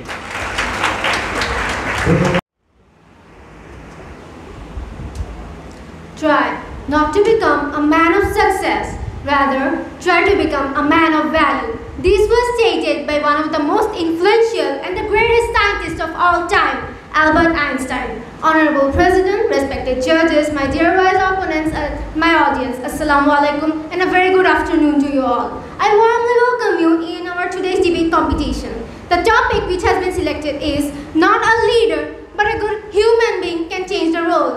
I, Yusra Tabassum, is standing in support of the topic. Our today's topic can be divided into 3 major agendas: 1 leader, 2 good human being, 3 changing the world. The Oxford English Dictionary defines a leader as a person who leads or commands a group, organization, or a state. Now the same firm defines a good human being as a person who is good to other people, an honest, helpful, or morally good person. Honorable President, when we say a good leader, he can be both morally equipped or morally wicked leader. But when we say a good human being, it inevitably means a morally equipped person. Renowned social reformer Raja Ram Mohan Roy is known to all for introducing various social reforms in Indian subcontinent. He founded the Unitarian community to fight the social evils like the practice of sati, video mistreatment, child marriage, and gender equality, and many more. he was a person who fought against superstition, a pioneer in Indian education, and a trendsetter in Bengali prose. Father of Bengali prose, Ishwar Chandra Vidyasagar has worked endlessly for ensuring the human rights of women. He was the first in the Indian subcontinent to introduce the concept of widow marriage. To practice what he preached, he got his own son, Naran Chandra, married to a widow woman. Clearly, this is one of the greatest examples of changing the system by starting with one's own self. Before you say, by starting something at first, then lead people towards it, let me introduce you to the concept of pioneer. A pioneer is a person who is first to develop or apply a new thought or activity. Therefore, in order to start something new, you don't have to be a leader. In order to make changes, you don't need to be a leader. There were leaders, but it was Raja Ram Mohan Roy who abolished the sati system. There were leaders, but it was Bishop Vidyasagar who presented the concept of widow marriage. There were leaders, but it was Alan Turing who created the world's first computer that actually went on and saved millions of lives during the Second World War. We all know about Nawab Siraj-ud-Dowla and the tragic fall of Bengal. Joining hands with the British, his own commander-in-chief, Mir Jafar, betrayed his Nawab and the people of Bengal. This betrayal was caused solely by the lack of consciousness and morality of him. If only had been Mir Jafar a good person, then Bengal wouldn't have to be colonized for long 200 years. As Mother Teresa has said, do not wait for the leaders. Do it alone, person to person. The NGOs never urge people to join their organizations, but only the citizens who are good enough and have a strong desire to work for the humanity are the ones who join them and work endlessly. Such very unique and program by Vidyananda Foundation is Ek Takay Ahar, which means food for a single penny. Thousands of street-dwelling children, beggars and physically, mentally children are hanging around the streets, are getting their fundamental needs of regular meals in exchange of 1 taka only. Hundreds of such programs are being implemented in Bangladesh, and as a result, the remote areas of our country are being benefited. Imagine no one joining this program. Imagine no one being interested in serving the humanity. Then such great welfare activity would have come to an end. Human beings, Honorable President, human beings are the greatest creation on the earth. They are the only living creatures who has been gifted the sense of morality, compassion, and conscience. My learned opponents, leadership is merely a position of a person. By identifying someone as a leader, can you ever deny the fact that he is a human being at first? As the Greek philosopher Protagoras has stated, man is the measure of all things. At the end of all, we are a human being as a whole, and this world is our home. That's why it is the rightful duty of a person as a human being to work for this place. Thus, my learned opponents, it's not a leader or any other position, but you as a good human being who's going to make the changes. With that, I'd like to end my speech. Thank you, moderator. Thank you all. A leader. I repeat, a leader. A leader is the one who knows the way, who goes the way, and who shows the way. Said by British Commander Sir John Maxwell. Honorable President, respected judges, teachers, and my dear audience, Assalamu alaikum and a very good afternoon to you all. I saw the Officer Kasha, the first speaker, is firmly against the notion that not a leader, but a good human can change the world. Leadership is a messy business. It's a job for people with thick skins and stomach of gold. Suppose you're a good person, a very good person. Now you want to change the society, you want to change the world. But how? By telling people that, hey, be like me. I'm a good person. Listen to me. I'm a good person. But if you're a good leader, a great leader, you won't have to say that. Everyone will automatically follow the path given by you. My learned happiness. A good person can't control the world, but a good leader can. In a country, if the leader is strong, he'll be able to take his country to greater heights. My wise president, a leader can be a good person, but not all good person can be a leader. Any stable society needs warriors, police officers, politicians, but the people who naturally gravitate towards these roles might not be saints. And it's futile to try to pretend that we could turn saints into strong warriors if elected affected officials. Alexis Tsipras, the 15th Prime Minister of Greece, once said, "I will put an end to the memorandums." He signed for another. "I will give more powers to the workers of my country." More workers of his country started to get poor. Now the interesting thing is he was well known as a very good person, but he wasn't a good leader. Thus we can say being both a good leader and a good person is necessary. None can work without the other. A good person may be moral but can't always take the right decision for everyone. A good person, even during a war, can backstab you just to ensure their own safety. But a leader won't. A leader's first and foremost obligation is loyalty to the people he serves, and there is no place for self-interest in true leadership. I would say it is hard to be a good leader without being a good person. However, it is easy to be a bad leader even after being a good person. The definition of good person is quite vague and can be interpreted in many ways of different cultures, times, and situations. People like Hitler were seen as a good person by many of their blinded countrymen. I repeat, blinded countrymen. If you look at Hitler's ability to lead, he surely succeeded to get an entire nation to follow him into a horrible and unforgivable genocide. But his regime was one of the worst things to happen on the earth. Do you know the reason, my wise opponents? It's because the first requirement to be a good leader and to bring positive world change is to be a good human with proper judgment, which he obviously lacks. A good human can have a way, but a good leader can paint a way.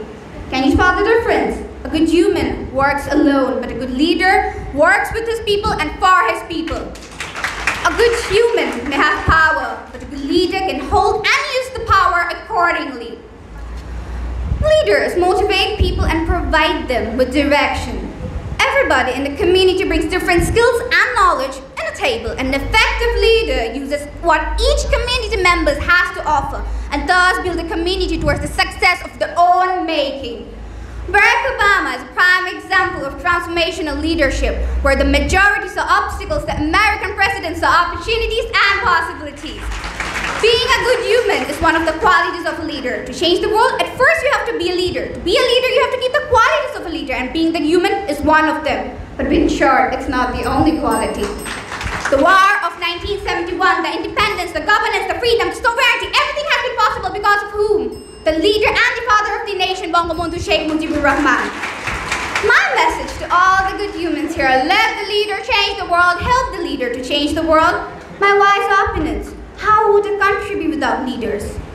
It will turn into an absolute chaos and anarchy. Now think, how would the world be without leaders? With that, I'm ending my speech. Thank you, Honorable President. Thank you all.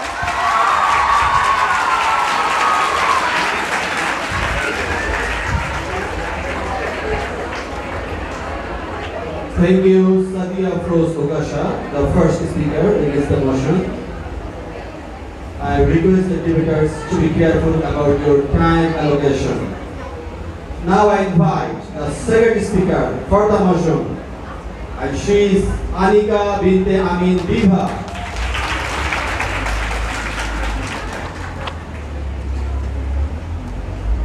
Be the change you wish to see in the world.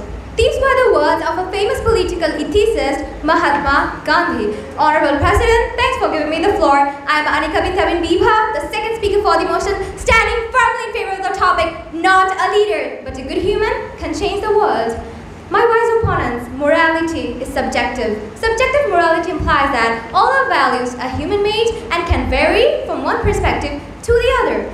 Simply by the word leader, which is mentioned in our today's debate topic, it is not possible to identify whether it's the good or the bad leader being talked about. So my wise opponents, would you care to explain how a random leader could change the world for the better? The question remains. My wise opponents, great leaders are made, not born. So it is not possible for each and every one of us to be a leader. But if we really want to bring a change, it is possible for each and every one of us to be a good human being first. Now, let's hear some life stories of some acknowledged good human beings who brought positive changes in the world. Begum Rokeya is a very well-known personality to even 10-year-old children in our country, especially girls. She is known to be the pioneer of female education and empowerment in the Indian subcontinent. My wise opponents, she was not a leader. She was just an oppressed woman stuck inside the four walls of her home. Her being a good human being with moral conscience is the reason why we girls are standing here today, freely expressing our opinions. Prithilatha Wadedar, an activist of the anti-British movement, sacrificed her own life just to see the end of colonization of the Indian subcontinent. Her not being a leader didn't stop her from being a good human being to change the world and be immortal in the pages of history. Now, my wise opponents, we know about the 1952 language movement. Rafiq, Shafiq, Salam, Jabbar Barkat, and many others sacrificed their lives just to uphold the dignity of our mother tongue, Bangla. And it is the very language that we speak in every day. So would you deny their contribution as a good human being now? Can you, my wise opponents? Again, in 1971, more than 30 lakh people sacrificed their own lives just to see the green and red flag of Bangladesh fluttering over the soil of our country. It is known to us all that our freedom, our independence, our existence itself is due to the 30 lakh martyrs of the Liberation War. So my wise opponents, how many of the 30 lakh martyrs were leaders? The question remains. Now, my wise opponents, you may say that it was Bangabandhu Sheikh Mujibur Rahman who inspired the Bengalis with his 7th March speech. But what if the Bengalis hadn't responded to his call like they didn't respond to Nawab Siraj-ud-Dawla in 1757? As the first speaker for the motion stated earlier, it was a lack of conscience and patriotism in the Bengalis in 1757 that led to the colonization of Bengal. And again, it was the conscience and patriotism of the Bengalis in 1971 that led to independence of Bangladesh. Guglielmo Marconi, an Italian scientist, invented microwave, which is why we use mobile phones today. Marie Curie, the twice Nobel Prize winner in physics and chemistry, discovered radium, which is today being used to treat cancer and cure tumors. But my wise opponents, was she a leader? Definitely not. As of talking of the recent COVID-19 pandemic, the inventors of Pfizer and Moderna vaccine were leaders, but it was due to their contributions that the world is returning back to the normal. My wise opponents, I stand firmly with my belief that one necessarily doesn't need to be a leader to bring change, because being a good human being is enough. If you choose to plant a sapling today, which is growing to a tree within years, you're fighting deforestation. If you choose to quit the use of plastic today, you're saving our world for tomorrow. You're fighting environmental pollution, aren't you? Changes aren't big or small. Changes are what that walk in the footsteps of the bigger ones that may change the world. Now, my wise opponents, if a leader could change the world, then Adolf Hitler would have done it by killing millions of Jews in Nazi Germany in World War II. If a leader could change the world, then George Bush would have done it by killing millions of Iranian children in 2001. If a leader could change the world, then Kim Jong-un would have made North Koreans the most prosperous nation in the world. But are they, my wise opponents? 74% of the population in North Korea doesn't have access to electricity. The famous quote by Nelson Mandela goes, "We can change the world and make it a better place." It is in your hands to make a difference. Now, my wise opponents, by your, he didn't mean the leaders. He meant you, I, and all the good humans out there who have the potential to bring the change and make the world a better place. Thank you, Honorable President. Thank you, everyone. How can I lead my people?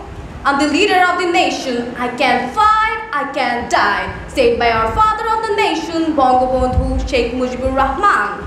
Honorable President, respected teachers, wise judges, dear audience, and my learned opponents. Assalamu alaikum and a very good afternoon. This is Muntaha Jamal, the second speaker. I would like to thank you for giving me the floor to speak. As we already know about our topic, me and my team, due to some logical and practical points, stand firmly against the motion that not a leader but a good human can change the world. The leader changes the world, whereas an ordinary person might try to do ordinary good things. Well, bring back flashbacks from our history, we can see that the 7th March orientation given by our Bangabandhu, our leader, led us to fight for our independence, and thus we achieved our independence. My learned opponents, in spite of being a citizen of this country, how can we deny that not a leader but a good human can change the world? My question remains. As our fellow second speaker has already said about the leadership, now we can say that imagine someone is a good human who takes responsibility and does all the right things. Now, imagine they want to change the world. To change the world, my Honorable President, They need to take action, and that action is taken by who? You, me, my learned opponents? No. Who is he? A great human? Or a leader? Yes, he's a leader, a great leader. Mahatma Gandhi, the leader himself, said, "Be the change that you wish to see in the world." Our Prophet Hazrat Muhammad sallallahu alaihi wasallam used to preach Islam with his heart and soul. After conferring prophethood, Muslim forces conquered Makkah without any bloodshed or opposition under the leadership of Prophet Muhammad sallallahu alaihi wasallam. And thus, he could reach the heart of general amnesty. Now, my dear opponents, if we don't need a leader, why do we look up for a leader? If being a good human was enough, then why? Why do we need a class captain? Why? Why do we need a president?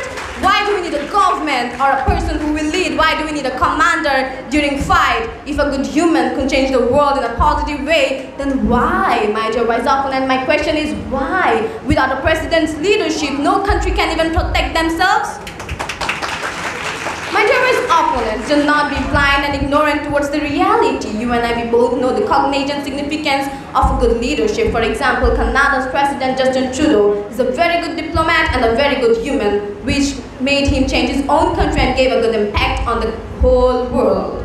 Now, my dear wise opponents, better world is developed by a better leader. In an era where countries tend to fight for the best and taking the best position, the main role is played by the leaders. The leaders plays an important role in backing and taking control to the steps to be the best.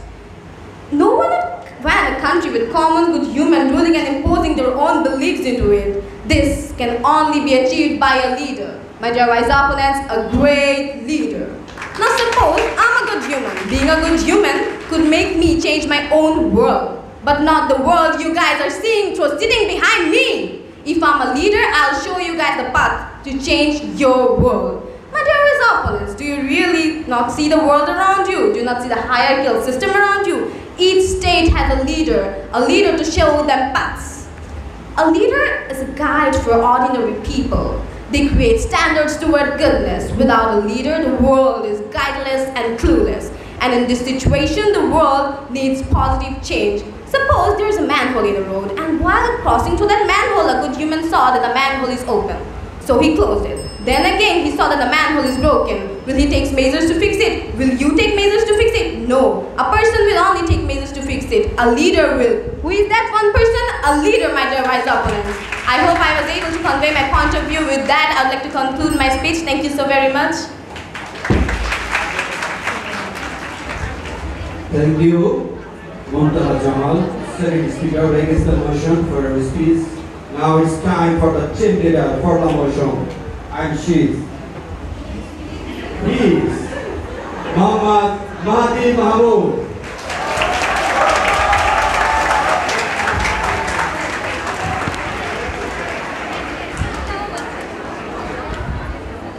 Good morning, Honorable President, respected judges, my wise opponents, and my fellow audience. I'm Mahdi Mahmood, standing for the motion, not a leader, but a good human can change this world. Well, I'd like to start off by quoting the very words of Dr. Steve Maraboli, who said, with one kind gesture, you can change a life. One person at a time, you can change the world. One day at a time, we can change everything. Well, before hopping on to our main topic, let's understand what it means to be a leader by analyzing the very word leader itself. L means learning, E means energy, A means attitude, D means direction, E means enthusiastic, and R means responsibility. Yet direction and attitude can only be given when a person is endowed with good qualities. When a person is morally pure, well, good people have the sense of justice. And this sense of justice brings responsibility. And this responsibility is the driving force which inspires other people to bring a positive impact in the face of this earth. Well, having a leader in this world is crucial, but just not as significant as having a good human in the very first. Let's have Sri Lanka as an example. In Sri Lanka, the President Rajapaksa is fleeing and running away because of his corruption. He was a leader, but he brought bad changes. He brought devastation. The economy broke down and the country is suffering. But in these cases, the Daily Star has reported that the Rajapaksa spent millions and if not billions of dollars behind useless mega projects that have little impact on the country's economic growth. Well, in order to really bring a change, we have to look at the big picture. We have to look at pollution, deforestation, and in order to minimize that, people like Boyle Slat have taken the initiative to originate Save Our Oceans project that's helping to reduce water pollution. What about air pollution? We all know air pollution is a devastating thing, and for that, people like Elon Musk has taken the initiative to originate EV cars or electronic vehicles, and this is helping to reduce air pollution as it has zero carbon emissions. Well, moving on to our next topic, AC currents. My wise and worthy opponents, can you think of a life without current? Even in this debate, I'm using this mic, and this mic is powered by AC current, and this AC current was made by none other than Nikola Tesla himself. Well, if he didn't make this, would we be able to communicate through this mic or any of this electronic device?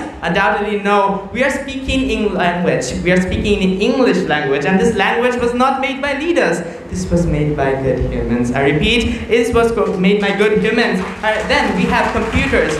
Life is literally impossible without computers, and this computer was made by none other than Charles Babbage. He invented the idea. Well, programming. Can we think of a life without programming? Undoubtedly no. And this programming was introduced by none other than Ada Lovelace. And computers are useless without programming, so programming changed the world, revolutionized the world. We are using mobile to communicate. It has turned the world into a global village, and this was possible because of Charles Babbage's invention. We all know about laws of gravity as well as calculus presented by Newton. They were extraordinary, and he was a good human. He was not a leader. What about the theory of relativity? You know, E is equal to mc squared, which means mass can be transformed into energy. Here, we are undoubtedly seeing the contribution of a good person and not a leader. Can you deny the fact, my wise opponents? Well, my wise and worthy opponents, you have to understand change itself is of two categories, positive and negative. The positive changes are brought by people who are morally pure, and the negative ones are brought by people who are morally impure, which means good people undoubtedly are bringing change in this world. And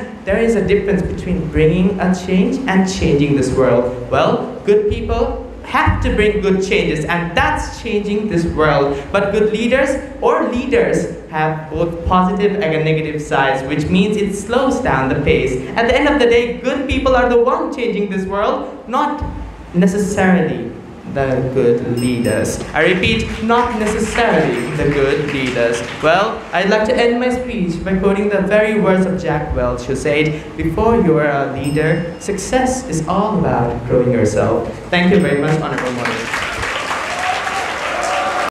Leadership is the capacity to translate vision into reality. These were the wise words of Sir Warren Bennis, an American author. Honorable President, respected judges and teachers, my fellow mates, and my dear wise opponents. I, Faryat Tasneem, the third speaker and the team leader against the motion, thank you for your patience so far. Let me remind you the topic one last time. That is, not a leader, but a good human can change the world. Let us go back in time to the inception of COVID-19. Good and moral people were suffering. They were suffering from the pandemic. They were helpless. But they tried their best to solve the issue. But in the end, my dear wise opponents, do you know who actually solved the issue? That is the leader, the Prime Minister, Sheikh Hasina. She instructed proper people. She instructed the entire country, all the good people in it. The good people followed the leader's actions and her problem-solving skills. They followed the law, they wore masks, and at last, the leader ensured that each and every member of the country gets vaccinated. And thus, we have come to a state in the pandemic where we can say that we are safer. On the other hand, the dictator Kim Jong-un has not given access to vaccine to the people of his own country. And the world still does not know how many have died. My dear wise opponents, do you see the pattern here? This is the example where both state representatives are present. One who has both leadership and good humanity, and one that lacks both. My dear wise opponents, we have already proven that to be a leader, you need to be a good human. To be a proper leader, one has to have many qualities, and being a good human is the first one. If we want positive change in the world, We need to be a good human first, and then second, we'll be a leader to change the entire world into positivity. This shows us the difference once again. My dear wise opponents, how will you disagree? As a fellow second speaker has already said, to change the world, a person has to be good. Now, to show that example, I would like to mention Greta Thunberg. At the age of only 16, she went to the United Nations to give a speech about climate change. And by being that, she then and there became the leader for climate change activism. Honorable President, can you believe it? To change the world, even a 16-year-old child has to become a leader. Now, for her step, leaders across the nations have changed their bills. They have included climate change bills. They have included laws to ensure that the climate is saved. And although it's a long path, we have hope for the leader. Napoleon Bonaparte once said, "A leader is a dealer in hope." Without a leader, good people will suffer every day. They will suffer from reality. They will look up to the leader for hope. The leader becomes their beacon of hope. And then the leader takes the proper steps. Only one can take the proper steps. That is the leader. And the leader solves the issue. Finally, he is working by the people and for the people. So therefore, a true leader is the one who can bring positive change. My dear opponents, you don't seem to understand the importance of leadership. Well, let me tell you. Bengal history had a period called Matsanaya, or the Age of Anarchy. After the death of King Shashanka, there were 100 years of anarchy in Bengal. People suffered once again. There was anarchy, there was instability. But once Pala dynasty came back, the ruling was ensured. People continued their glorious lives in the history of Bengal. Their wise opponents, you're the best. As human beings, biologically and religiously, we're Ashraful Makhlukat, or the best of Allah's creation. We will be good, but to change the entire world, we must be a leader. And that's why we still stand firmly against the motion. And I hope we will not argue just for the sake of argument, but we will be rational. I repeat, we will all be rational and see the truth. A leader, a true, proper leader can change the entire world. Thank you so very much. Respected jury and my teachers, my fellow mates, and Honorable President, a very good morning to all. I have given a very short period of time, but I thank Honorable President for giving me this opportunity. Honorable President, today's debate we're going to have in here is the role of the family is a key factor in preventing juvenile delinquency. I with my team stand for the motion because of the fact that this is constantly swelling with unsolved cases, with juvenile crimes, criminals, and victims, and not to mention a society which is concerned yet stigmatized but reacts in a very fragmentary manner. Now, this might be the case that either they see these young people as a bad sign of our times and wants them to be punished, or they want to highlight the difference of their fate and show them the importance of their integration into the society. I'm the king of crime, I'm the criminal, I'm the juvenile delinquent, rebel, outcast, and the unwanted. I'm everything that everybody looks down on, standing on, spitting on, cursing, and calling names, and all different and wrong things. Honorable President, if we come to the very definition of the keyword that we are having in this debate, which is juvenile delinquency, we can find an exact definition. But according to the Oxford Dictionary states that the person who is typically under the certain law geographically and commits an act that otherwise would have been charged as a crime if they were an adult.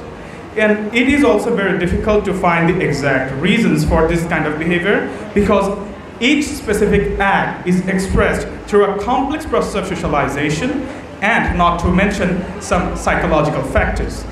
But we can make two reliable assessments, which is, it is nowhere the case that the juvenile delinquency is a disease which is attributable to physical, intellectual, and not to mention mental abnormalities. And secondly, in order to analyze the juvenile behaviors or not, we have to examine the very environment they are developing. First of all, we can say family, schools, friends, and not to mention social settings, which also proves to the fact that family comes first. President, if we come to the definition of the family, then we can say, according to the Oxford Dictionary, family is a group of one or more parents living with their child as a unit. I repeat, President, as a unit. And it is also a basic place of education. James Byrne, a philosopher, once said that love makes family, but love, it only makes related. Every family is not well-structured family because family cannot be chosen, it's God-given. Now, a research report by a criminologist and psychiatrist under the Harvard Research Club states that the delinquent family can be categorized into 3 types of physical incidents and psychological factors. First incident states an educated and concerned family, yet their child becomes delinquent. And reason, racism, fear and insecureness. And not to mention, my wise opponents don't need to worry, because it was experimented and proved. Because Anthony de Gomez was a fit for this kind of profile, and he was a juvenile delinquent in his early life. And later, he killed 68 women all across the US and became a serial killer. Second incident states that the crimes are done to get pride, honor in the society. Like the Russian Federation we have, very lively example. Now, you want more example? Mexico, Italy, Japan, we have more. The youth in these countries join in the mafia groups and become delinquent at their early age. Only for what? Honor. Third incident states that the family is drug overdose or abuser, but they don't become delinquent. Like David Goggins we have, toughest man alive, title bearer. And not to mention a Navy SEAL, Robert Downey Jr., the Iron Man we have. We all see the Avengers movie. The report was later concluded that the family has both the positive and negative impact in child's life, but it makes them strong, like David Goggins, and success like Robert Downey Jr., and some evil, which also proves to the fact that family can prevent it. But it's a total psychological thing, even though we all know that there is opinions. So I look forward to hear all of their opinions. Thank you, Honorable President. Thank you all. 35th President of the United States of America, John F. Kennedy said, "The future promise of a nation can be directly measured by the present prospect of its youth." Thank you, Honorable President, for giving me the floor. Respected judges, my fellow opponents, and dear audience, our today's topic of debate is family plays the key role in preventing juvenile delinquency, and I strongly stand against the motion. As the first speaker of my team, I would like to define the key word of our topic, which is juvenile delinquency. According to the United States Department of Justice, a juvenile is a person who has not attained his 18th birthday, and juvenile delinquency is an act of violation of a law committed by a person prior to his 18th birthday. A person over 18 but under 21 years of age is also accorded to juvenile treatment if the act of violation of a law committed by that person occurred prior to his 18th birthday. So, a juvenile is a person who is not old enough to be held responsible for the criminal conducts. In most states and in federal levels, the age threshold of juvenile delinquency is set at 18 years of age. In New York and North Carolina, a juvenile is a person under the age of 16. In some states, a juvenile is a person under the age of 17. These age definitions are very significant because they determine whether a young person accused of criminal conduct will be charged with a crime in an adult court or will be required to appear in a juvenile court. Juvenile courts generally have authority over 3 categories of children: a juvenile accused of criminal conduct, a juvenile neglected or abused by their parents or in need of assistance from the state, and a juvenile accused of status offense. This last category refers to conduct only prohibited to children, such as absence from school, flight from home, which engage them in the purchase of alcohol, tobacco, ganja, dandy, and watch pornography. According to legal dictionary, the term juvenile delinquent refers to those category of children which are found to be within the jurisdiction of the juvenile court. Juvenile courts are accused of status offense and in need of assistance from the state. The term delinquent was not intended to be derogatory. Its literal meaning suggested a failure of the family. I repeat, a failure of the family to raise a child, not the failure of the child. Honorable President, family is the fundamental building block of human society. A child learns basic principles of life from family, but family is somehow responsible for the child engaging in delinquent activities. We all agree that family serves as a very strong socializing force in a person's life, which help to teach them to control unacceptable behavior, to delay gratification, and to respect the right of others. But family can also teach children aggressive, antisocial, and violent behavior, which leads them in delinquent activities. In adults' life, family responsibilities provide as an important stabilizing force. Given these possibilities, family life may directly contribute to the development of criminal and delinquent tendencies in a person, and which is why family is responsible for juvenile delinquency, not preventing it. Speaking of family preventing juvenile delinquency, recently in Brooklyn, a mother was arrested for murdering her own daughter on May 16, 2022. Also on May 9, 2022 in West Hills, a mother was accused of murdering her 3 children. Instead of speaking to the child or counseling them, they decided to take their lives. My fellow opponents, this is what you mean by preventing, erasing juveniles out of existence? Is this how you're going to prevent juvenile delinquency? By murdering children? Is this the philosophy you're going to work with? That if there exists no juveniles in the world, then there will be no juvenile delinquency. We're going to murder every single child in the world and call it preventing. Is this the so-called key role of the family in preventing juvenile delinquency? I hope you have a logical answer to this. What I think to prevent juvenile delinquency, our child's educational institutions can play a better role because between the age of 12 to 17, a child is more influenced by their companions in school than society. In school, a child imitates every single behavior and trait of their respective teachers and companions. If the behavior and traits of the companions and teachers are positive, then the child will be influenced in the positive way, and it will be much more impactful than the so-called moral teachings of the families. Besides, if the families were really doing their jobs properly in the first place, then no children would have been engaged in delinquent activities. But sadly, the families are very busy watching their melodramatic serials in Star Chalcha and Zee Bangla. So I don't agree that family can play the key role in preventing juvenile delinquency. Rather, it's a family which is responsible in the first place for the juveniles engaging in delinquent acts. Thank you, Honorable President. Thank you, everyone. Manners make a man. My opponents, you're such fine gentlemen. I wonder who taught you the good manners. Is it the society or family? President, family rectifies a child's mistake, but society highlights them and turns them into examples like my opponent did just now. This is the very reason why I stand firmly for today's motion, and for that I thank Honorable President for giving me the floor. Napoleon Bonaparte once said, "Give me an educated mother, I shall promise you a civilized nation." Well, it's easier said than done, because according to UNESCO, the female literacy rate of Bangladesh in 2021 was merely 77.82%. But back in the 80s, the picture was way grimmer when the rate was just 27.15%. The society where females are forced in the dark yet expects a normal family with golden children is like building castle on the clouds. Just like this, my opponents, thousands of Begum Rokeas are caged by society's judgmental thoughts. Like my first speaker said, explained about the factors that cause delinquency. However, my opponent is selfishly emphasizing on one factor and disregarding the others. They're claiming that dysfunctional family is the main reason behind delinquency. But the question stands, who or what caused the families to be damaged? It is the society, laws, government, and many other external factors. Let's discuss some successful personalities with damaged backgrounds, like Marie Curie, a scientist we all know. She's a single mother, but her daughter, Irene Curie, won Nobel Prize in Chemistry. There's again Abraham Lincoln and Qazi Nazrul Islam. One rose into America's hero, abolishes slavery, another into National Board of Bangladesh, although they grew up in extremely poor family. And to mention from my first speaker, David Goggins, whose father was abusive and mother was drug overdose, but he is today called the toughest man alive on the earth by Guinness Book of World Records. If dysfunctional family was really the major reason behind delinquency, then my opponent's second speaker do explain these exceptional examples.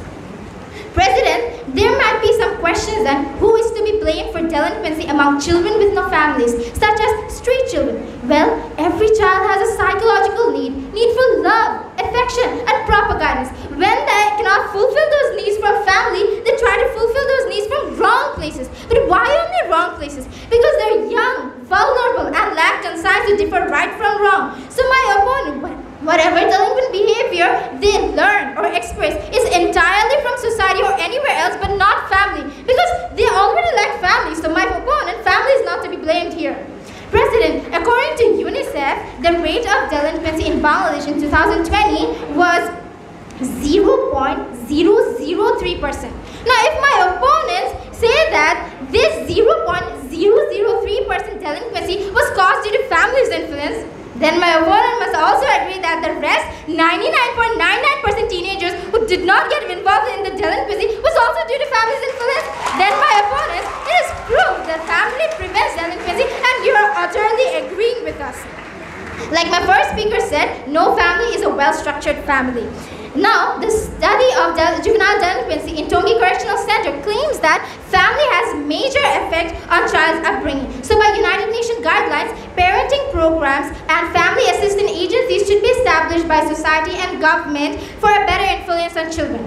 But you may all ask, if government and society has to step forward, then what is the purpose of family and prevention? Well, the answer is quite simple. The role of government, society, laws, schools are just minor roles working all together for one major role, and that is of family. President, according to Children's Act 2013 in Bangladesh, it is a crime to mislead and oppress children. My opponent, mind you, this law is not applicable for family, yet others in the society gets away with it just like that. You see, my opponents, by analyzing, we can say that laws are just set boundaries that are established and implemented only when the crime takes place. So my law-abiding opponents, should we wait for the crime to take place so the given laws can be enforced? How is that even preventing delinquency? You see, my opponents, prevention starts with pre and not post. So steps should be taken beforehand because government implementing agencies have no interest in this or whatsoever. Speaking of government, corrupted leaders, many corrupted officials are causing suffering and poverty within the nation and instigating gang affiliation using innocent young children. The judiciary system is overlooking this tyranny, yet despite laws and good policies, they are not implemented efficiently. So my opponent, so far it's proved that family plays major role in preventing delinquency. My opponents, denying this fact is denying your existence. So go home, thank your parents for raising you right, and reclaim your existence. Thank you. Let's talk about a person who lost everyone, his parents, his mother, his father at the age of 11. He neither had family or anyone to take care of him, but still he is the best person in the world. He is none other than Hazrat Muhammad sallallahu alaihi wasallam. Juvenile delinquency is not a choice, but an influence from a child's family. Thank you, Honorable President, for giving me the floor. Honorable judges, respected teachers, and my wise opponents, a very good morning to you all. Today, our topic is family plays the main role in preventing juvenile delinquency. I stand against the motion. After a child's birth, family is the first factor where a child learns and gets socialized with. They learn the way of speaking and everything from our family. But at the same time, if we say that the behavior of that child is awful and full of criminal activities, then whom we are going to blame? Obviously, family. Because family has the most amount of influence on a child's life after their birth. When a child is born, parents have an obligation to provide the basic need for the child. The child becomes parents' responsibility legally, morally, emotionally, and physically. Parents are signing an unwritten contract to protect and provide their child until they get 18 years old. But the family is failing to provide the basic rights, love, education, and moral values that are indulging a child into juvenile delinquency. Therefore, I believe family for society is the main reason behind juvenile delinquency. The parents are so ignorant and abusive that the children are causing juvenile delinquency. A few months ago, I was watching the news, and there I saw a child who was found guilty for raping his own foster mother at knife point. He was sentenced to 30 years jail. Now let me say, this is a very terrible crime committed by this child. But the first thing that came into my mind was, who is the victim? His foster mother, but where are his biological parents? The family are so ignorant and so ineffective that they don't even know what their kids are doing. Honorable President, just look at the audience and art. There are many students and children who are already connected with juvenile delinquency. Some of them are smoking bidis, some of them are smoking cigarettes, and some of them are joining political parties, and some of them are a huge fan of Mia Khalifa. But does their family knows about it? No, because for them, their child is the bestest child, so-called Dudu Duatu Shibata. In our society, children are failing to get food, healthcare, and education. But all the children who are eating at the dumpster or who are living in the poverty or stealing the food, are they living in the poverty? They are not, because their parents just don't care. Children are going hungry because their parents are spending money on drugs and alcohol. Why should a little child be punished for stealing his meal? Why are parents fail to provide him one? Whose fault is this? The society or the parents who just thought of giving a birth to a new child but didn't thought of giving him proper education, moral values, and proper lifestyle? Here, what's important for you to know about youth prevention centers in America. In America, it costs $147,000 and in Los Angeles, it costs $237 to prevent a child from juvenile delinquency. But don't you think such a country like US is spending so much money on juvenile delinquency without any proper research? Definitely they have, and they realize family cannot prevent, rather that it is youth prevention centers that can prevent a child. Children are being victimized by the hand of their own parents. It is turning to live their life a criminal life. Let me remind you all, a child is never born at his own will. Rather, it is the family who decide to bring a child to this beautiful world. So this is their responsibility to teach a child what is the difference between wrong and what is the difference between right. Children are facing barrier with their parents. They can't open up with their parents. They cannot share their feelings with their parents. Then how can you think they can prevent a juvenile from juvenile delinquency? I hope our opponent has the right answer for it. Obviously, friends and teachers come forward to solve this problem. Standing here, I have thousands of examples of teachers who have saved many children's lives while their families have failed to do so. Our opponents are saying it's not the responsibility of the family if a child commits a crime because they didn't say to commit a crime. How ridiculous justification they are giving. It's definitely their responsibility because it's the failure of the family to teach the child which behavior is acceptable and which behavior is not. Honorable President, children are not born bad, they are raised badly. Children are coming out of homes where juvenile delinquency is an everyday part of their life. Then how can they remain a good person? Wise opponent, you guys might be saying how a children can be good person and how they can prevent a child from juvenile delinquency. But by the time when a family gets to know about the juvenile delinquency, it gets too late. After knowing it, can they solve the problem? Sadly, they can't, because by the time a child gets to such an extreme situation where the only solution to get them back is controlling in a harsh way. Lastly, I want to say that is family the main reason behind juvenile delinquency? I honestly believe behavior starts at home, and due to lack of family supervision, juvenile delinquency starts. Thank you, Honorable President. Thank you, everyone.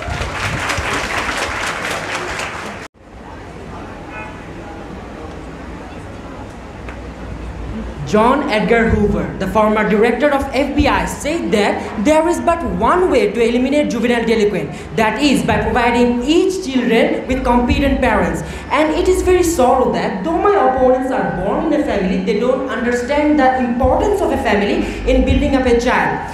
At this moment, I am confused whether my opponents are born or grown up in a family or under the foot of a bridge of fountain. Thank you, Honorable President, for giving me the floor. Honorable President, my first speaker has given the definition of a family and a juvenile delinquent. My second speaker has described the preventive steps. I would like to add that family is the single most important influence in a child's life. From their first moment of life, children depend on family and parents to protect and provide for their needs. Parents and family form their first relationship. But it is a matter of shame that though my opponents are born or grown up in a family, they are refusing the key role in preventing the children from juvenile delinquency.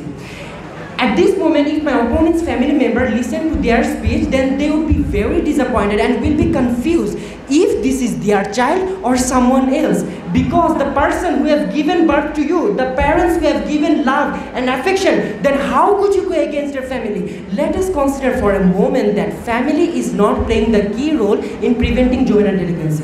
Then question to my opponent, third speaker, how have you grown up and come to this stage and sitting at that position? Who have given you the encouragement to become an honest man? Who have encouraged you to become an honest man? I hope you'll be able to answer the question in this debate. Wise opponents, when a child goes against its family for the sake of their friends and the person whom they love, the time comes when the friends leaves from their side. The person whom they love goes away just by saying, we are done, I don't like you anymore, I want to have a breakup with you. At that time, the child goes by depression, anxiety and lot of tension. Thus, to reduce this, the child chooses to take drugs and do harmful acts. At that time, the family comes by their side to encourage not to do so. They stay by their side. They also do whatever they could do and try their best for their treatment. Honorable President, if my opponents wants to talk about education and institution in preventing juvenile delinquent, I would like to prove them wrong and state that when in an educational institution a child commits a crime, the authority takes the steps by giving him a TC rather than giving him a second chance.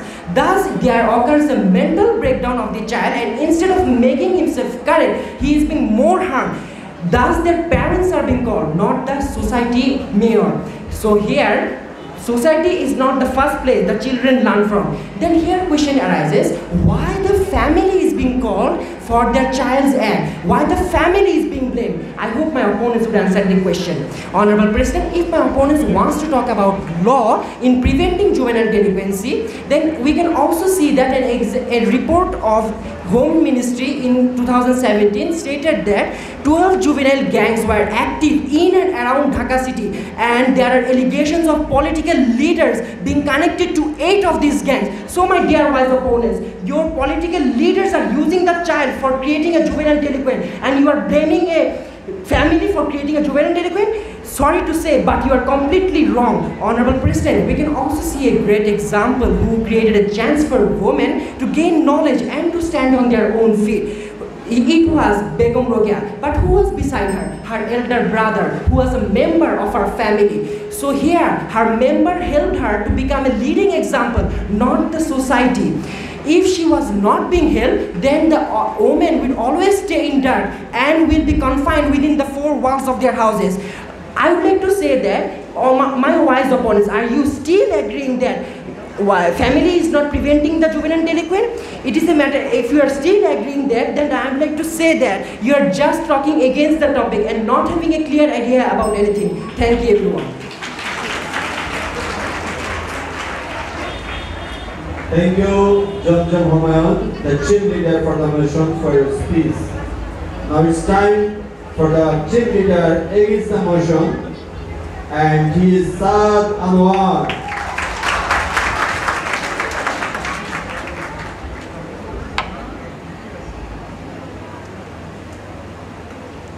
My wise opponents very proudly speak about a juvenile who had his breakup and then became depressed. I mean, who asked you to do a relationship in this age range of 7 to 18? Who was Gina? Why is Gina? Where is Gina now? I have the passion to empower youth affected as a child, labeled as a bad kid, anger and resentment. My whole life's work was a direct connection to another child lost over a parent that is stressing. So everything I do was for the pain that exists in the soul of a child. It's trying to make sense out of poverty, pressure, drugs, guns, and wildlife. A crime ain't gonna solve nothing. Thank you, Honorable President, for having me as a speaker today. You've just heard me read out a poem composed by Gina Liley, a girl who used to be a juvenile delinquent located in Virginia. She grew up in a verbally, emotionally, and also physically abusive household. The reason why I came up with her story is because of how clearly it depicts the reality of children who fall victim to juvenile delinquency because of their families, while the only place they have to vent is their friends and their societies. Wise opponents, you still fail to prove that family plays the main role in preventing juvenile delinquency. Because if it really did so, we won't have to see awful faces like India's BJP spokesperson Nupur Sharma. Because if we dig into her childhood, we see that this Nupur Sharma was involved in fascism, colonization, and also spreading hate speech in New Delhi. And this Nupur Sharma has also come from a very elite business class family. But what was her parents doing in that time? Why is she still not a good person?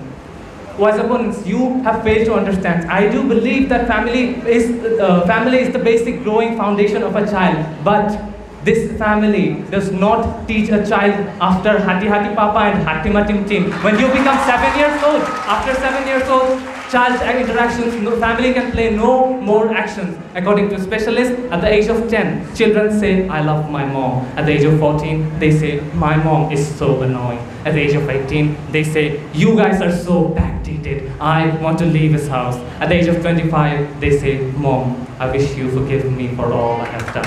And this list goes on.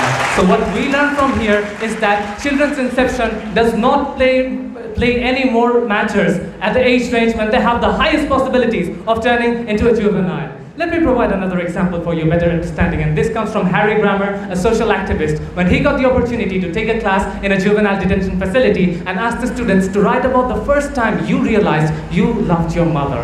And when he later explained a juvenile to explain what he wrote, he came up with the following, and I quote, when I was 12 years old, my mama took us to Toys R Us for buying Christmas presents.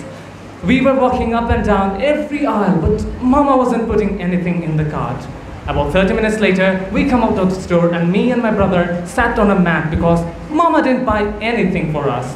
But when we got back to the car, Mama pulled all these toys from underneath her jacket, and in that moment, I realized I loved my mother. Fast forward to when this kid was asked why he was arrested, his calm reply was shoplifting. And that is why we say that it is family that influences a child towards juvenile delinquency rather than preventing a child from juvenile delinquency. Now, if you ask why I am continuously referring to events from America, let me introduce you that although America holds only 4% of the world population, this America holds 22% of the juvenile delinquents in the world. I mean, the highest number of juveniles in the world, let alone developing countries like Bangladesh, where there is nothing called parenting laws, where we cannot share anything to our parents, no matter whatever we are facing, because these parents will blame us and compare us with Pasher Bashar Bhabir Chele and whatnot.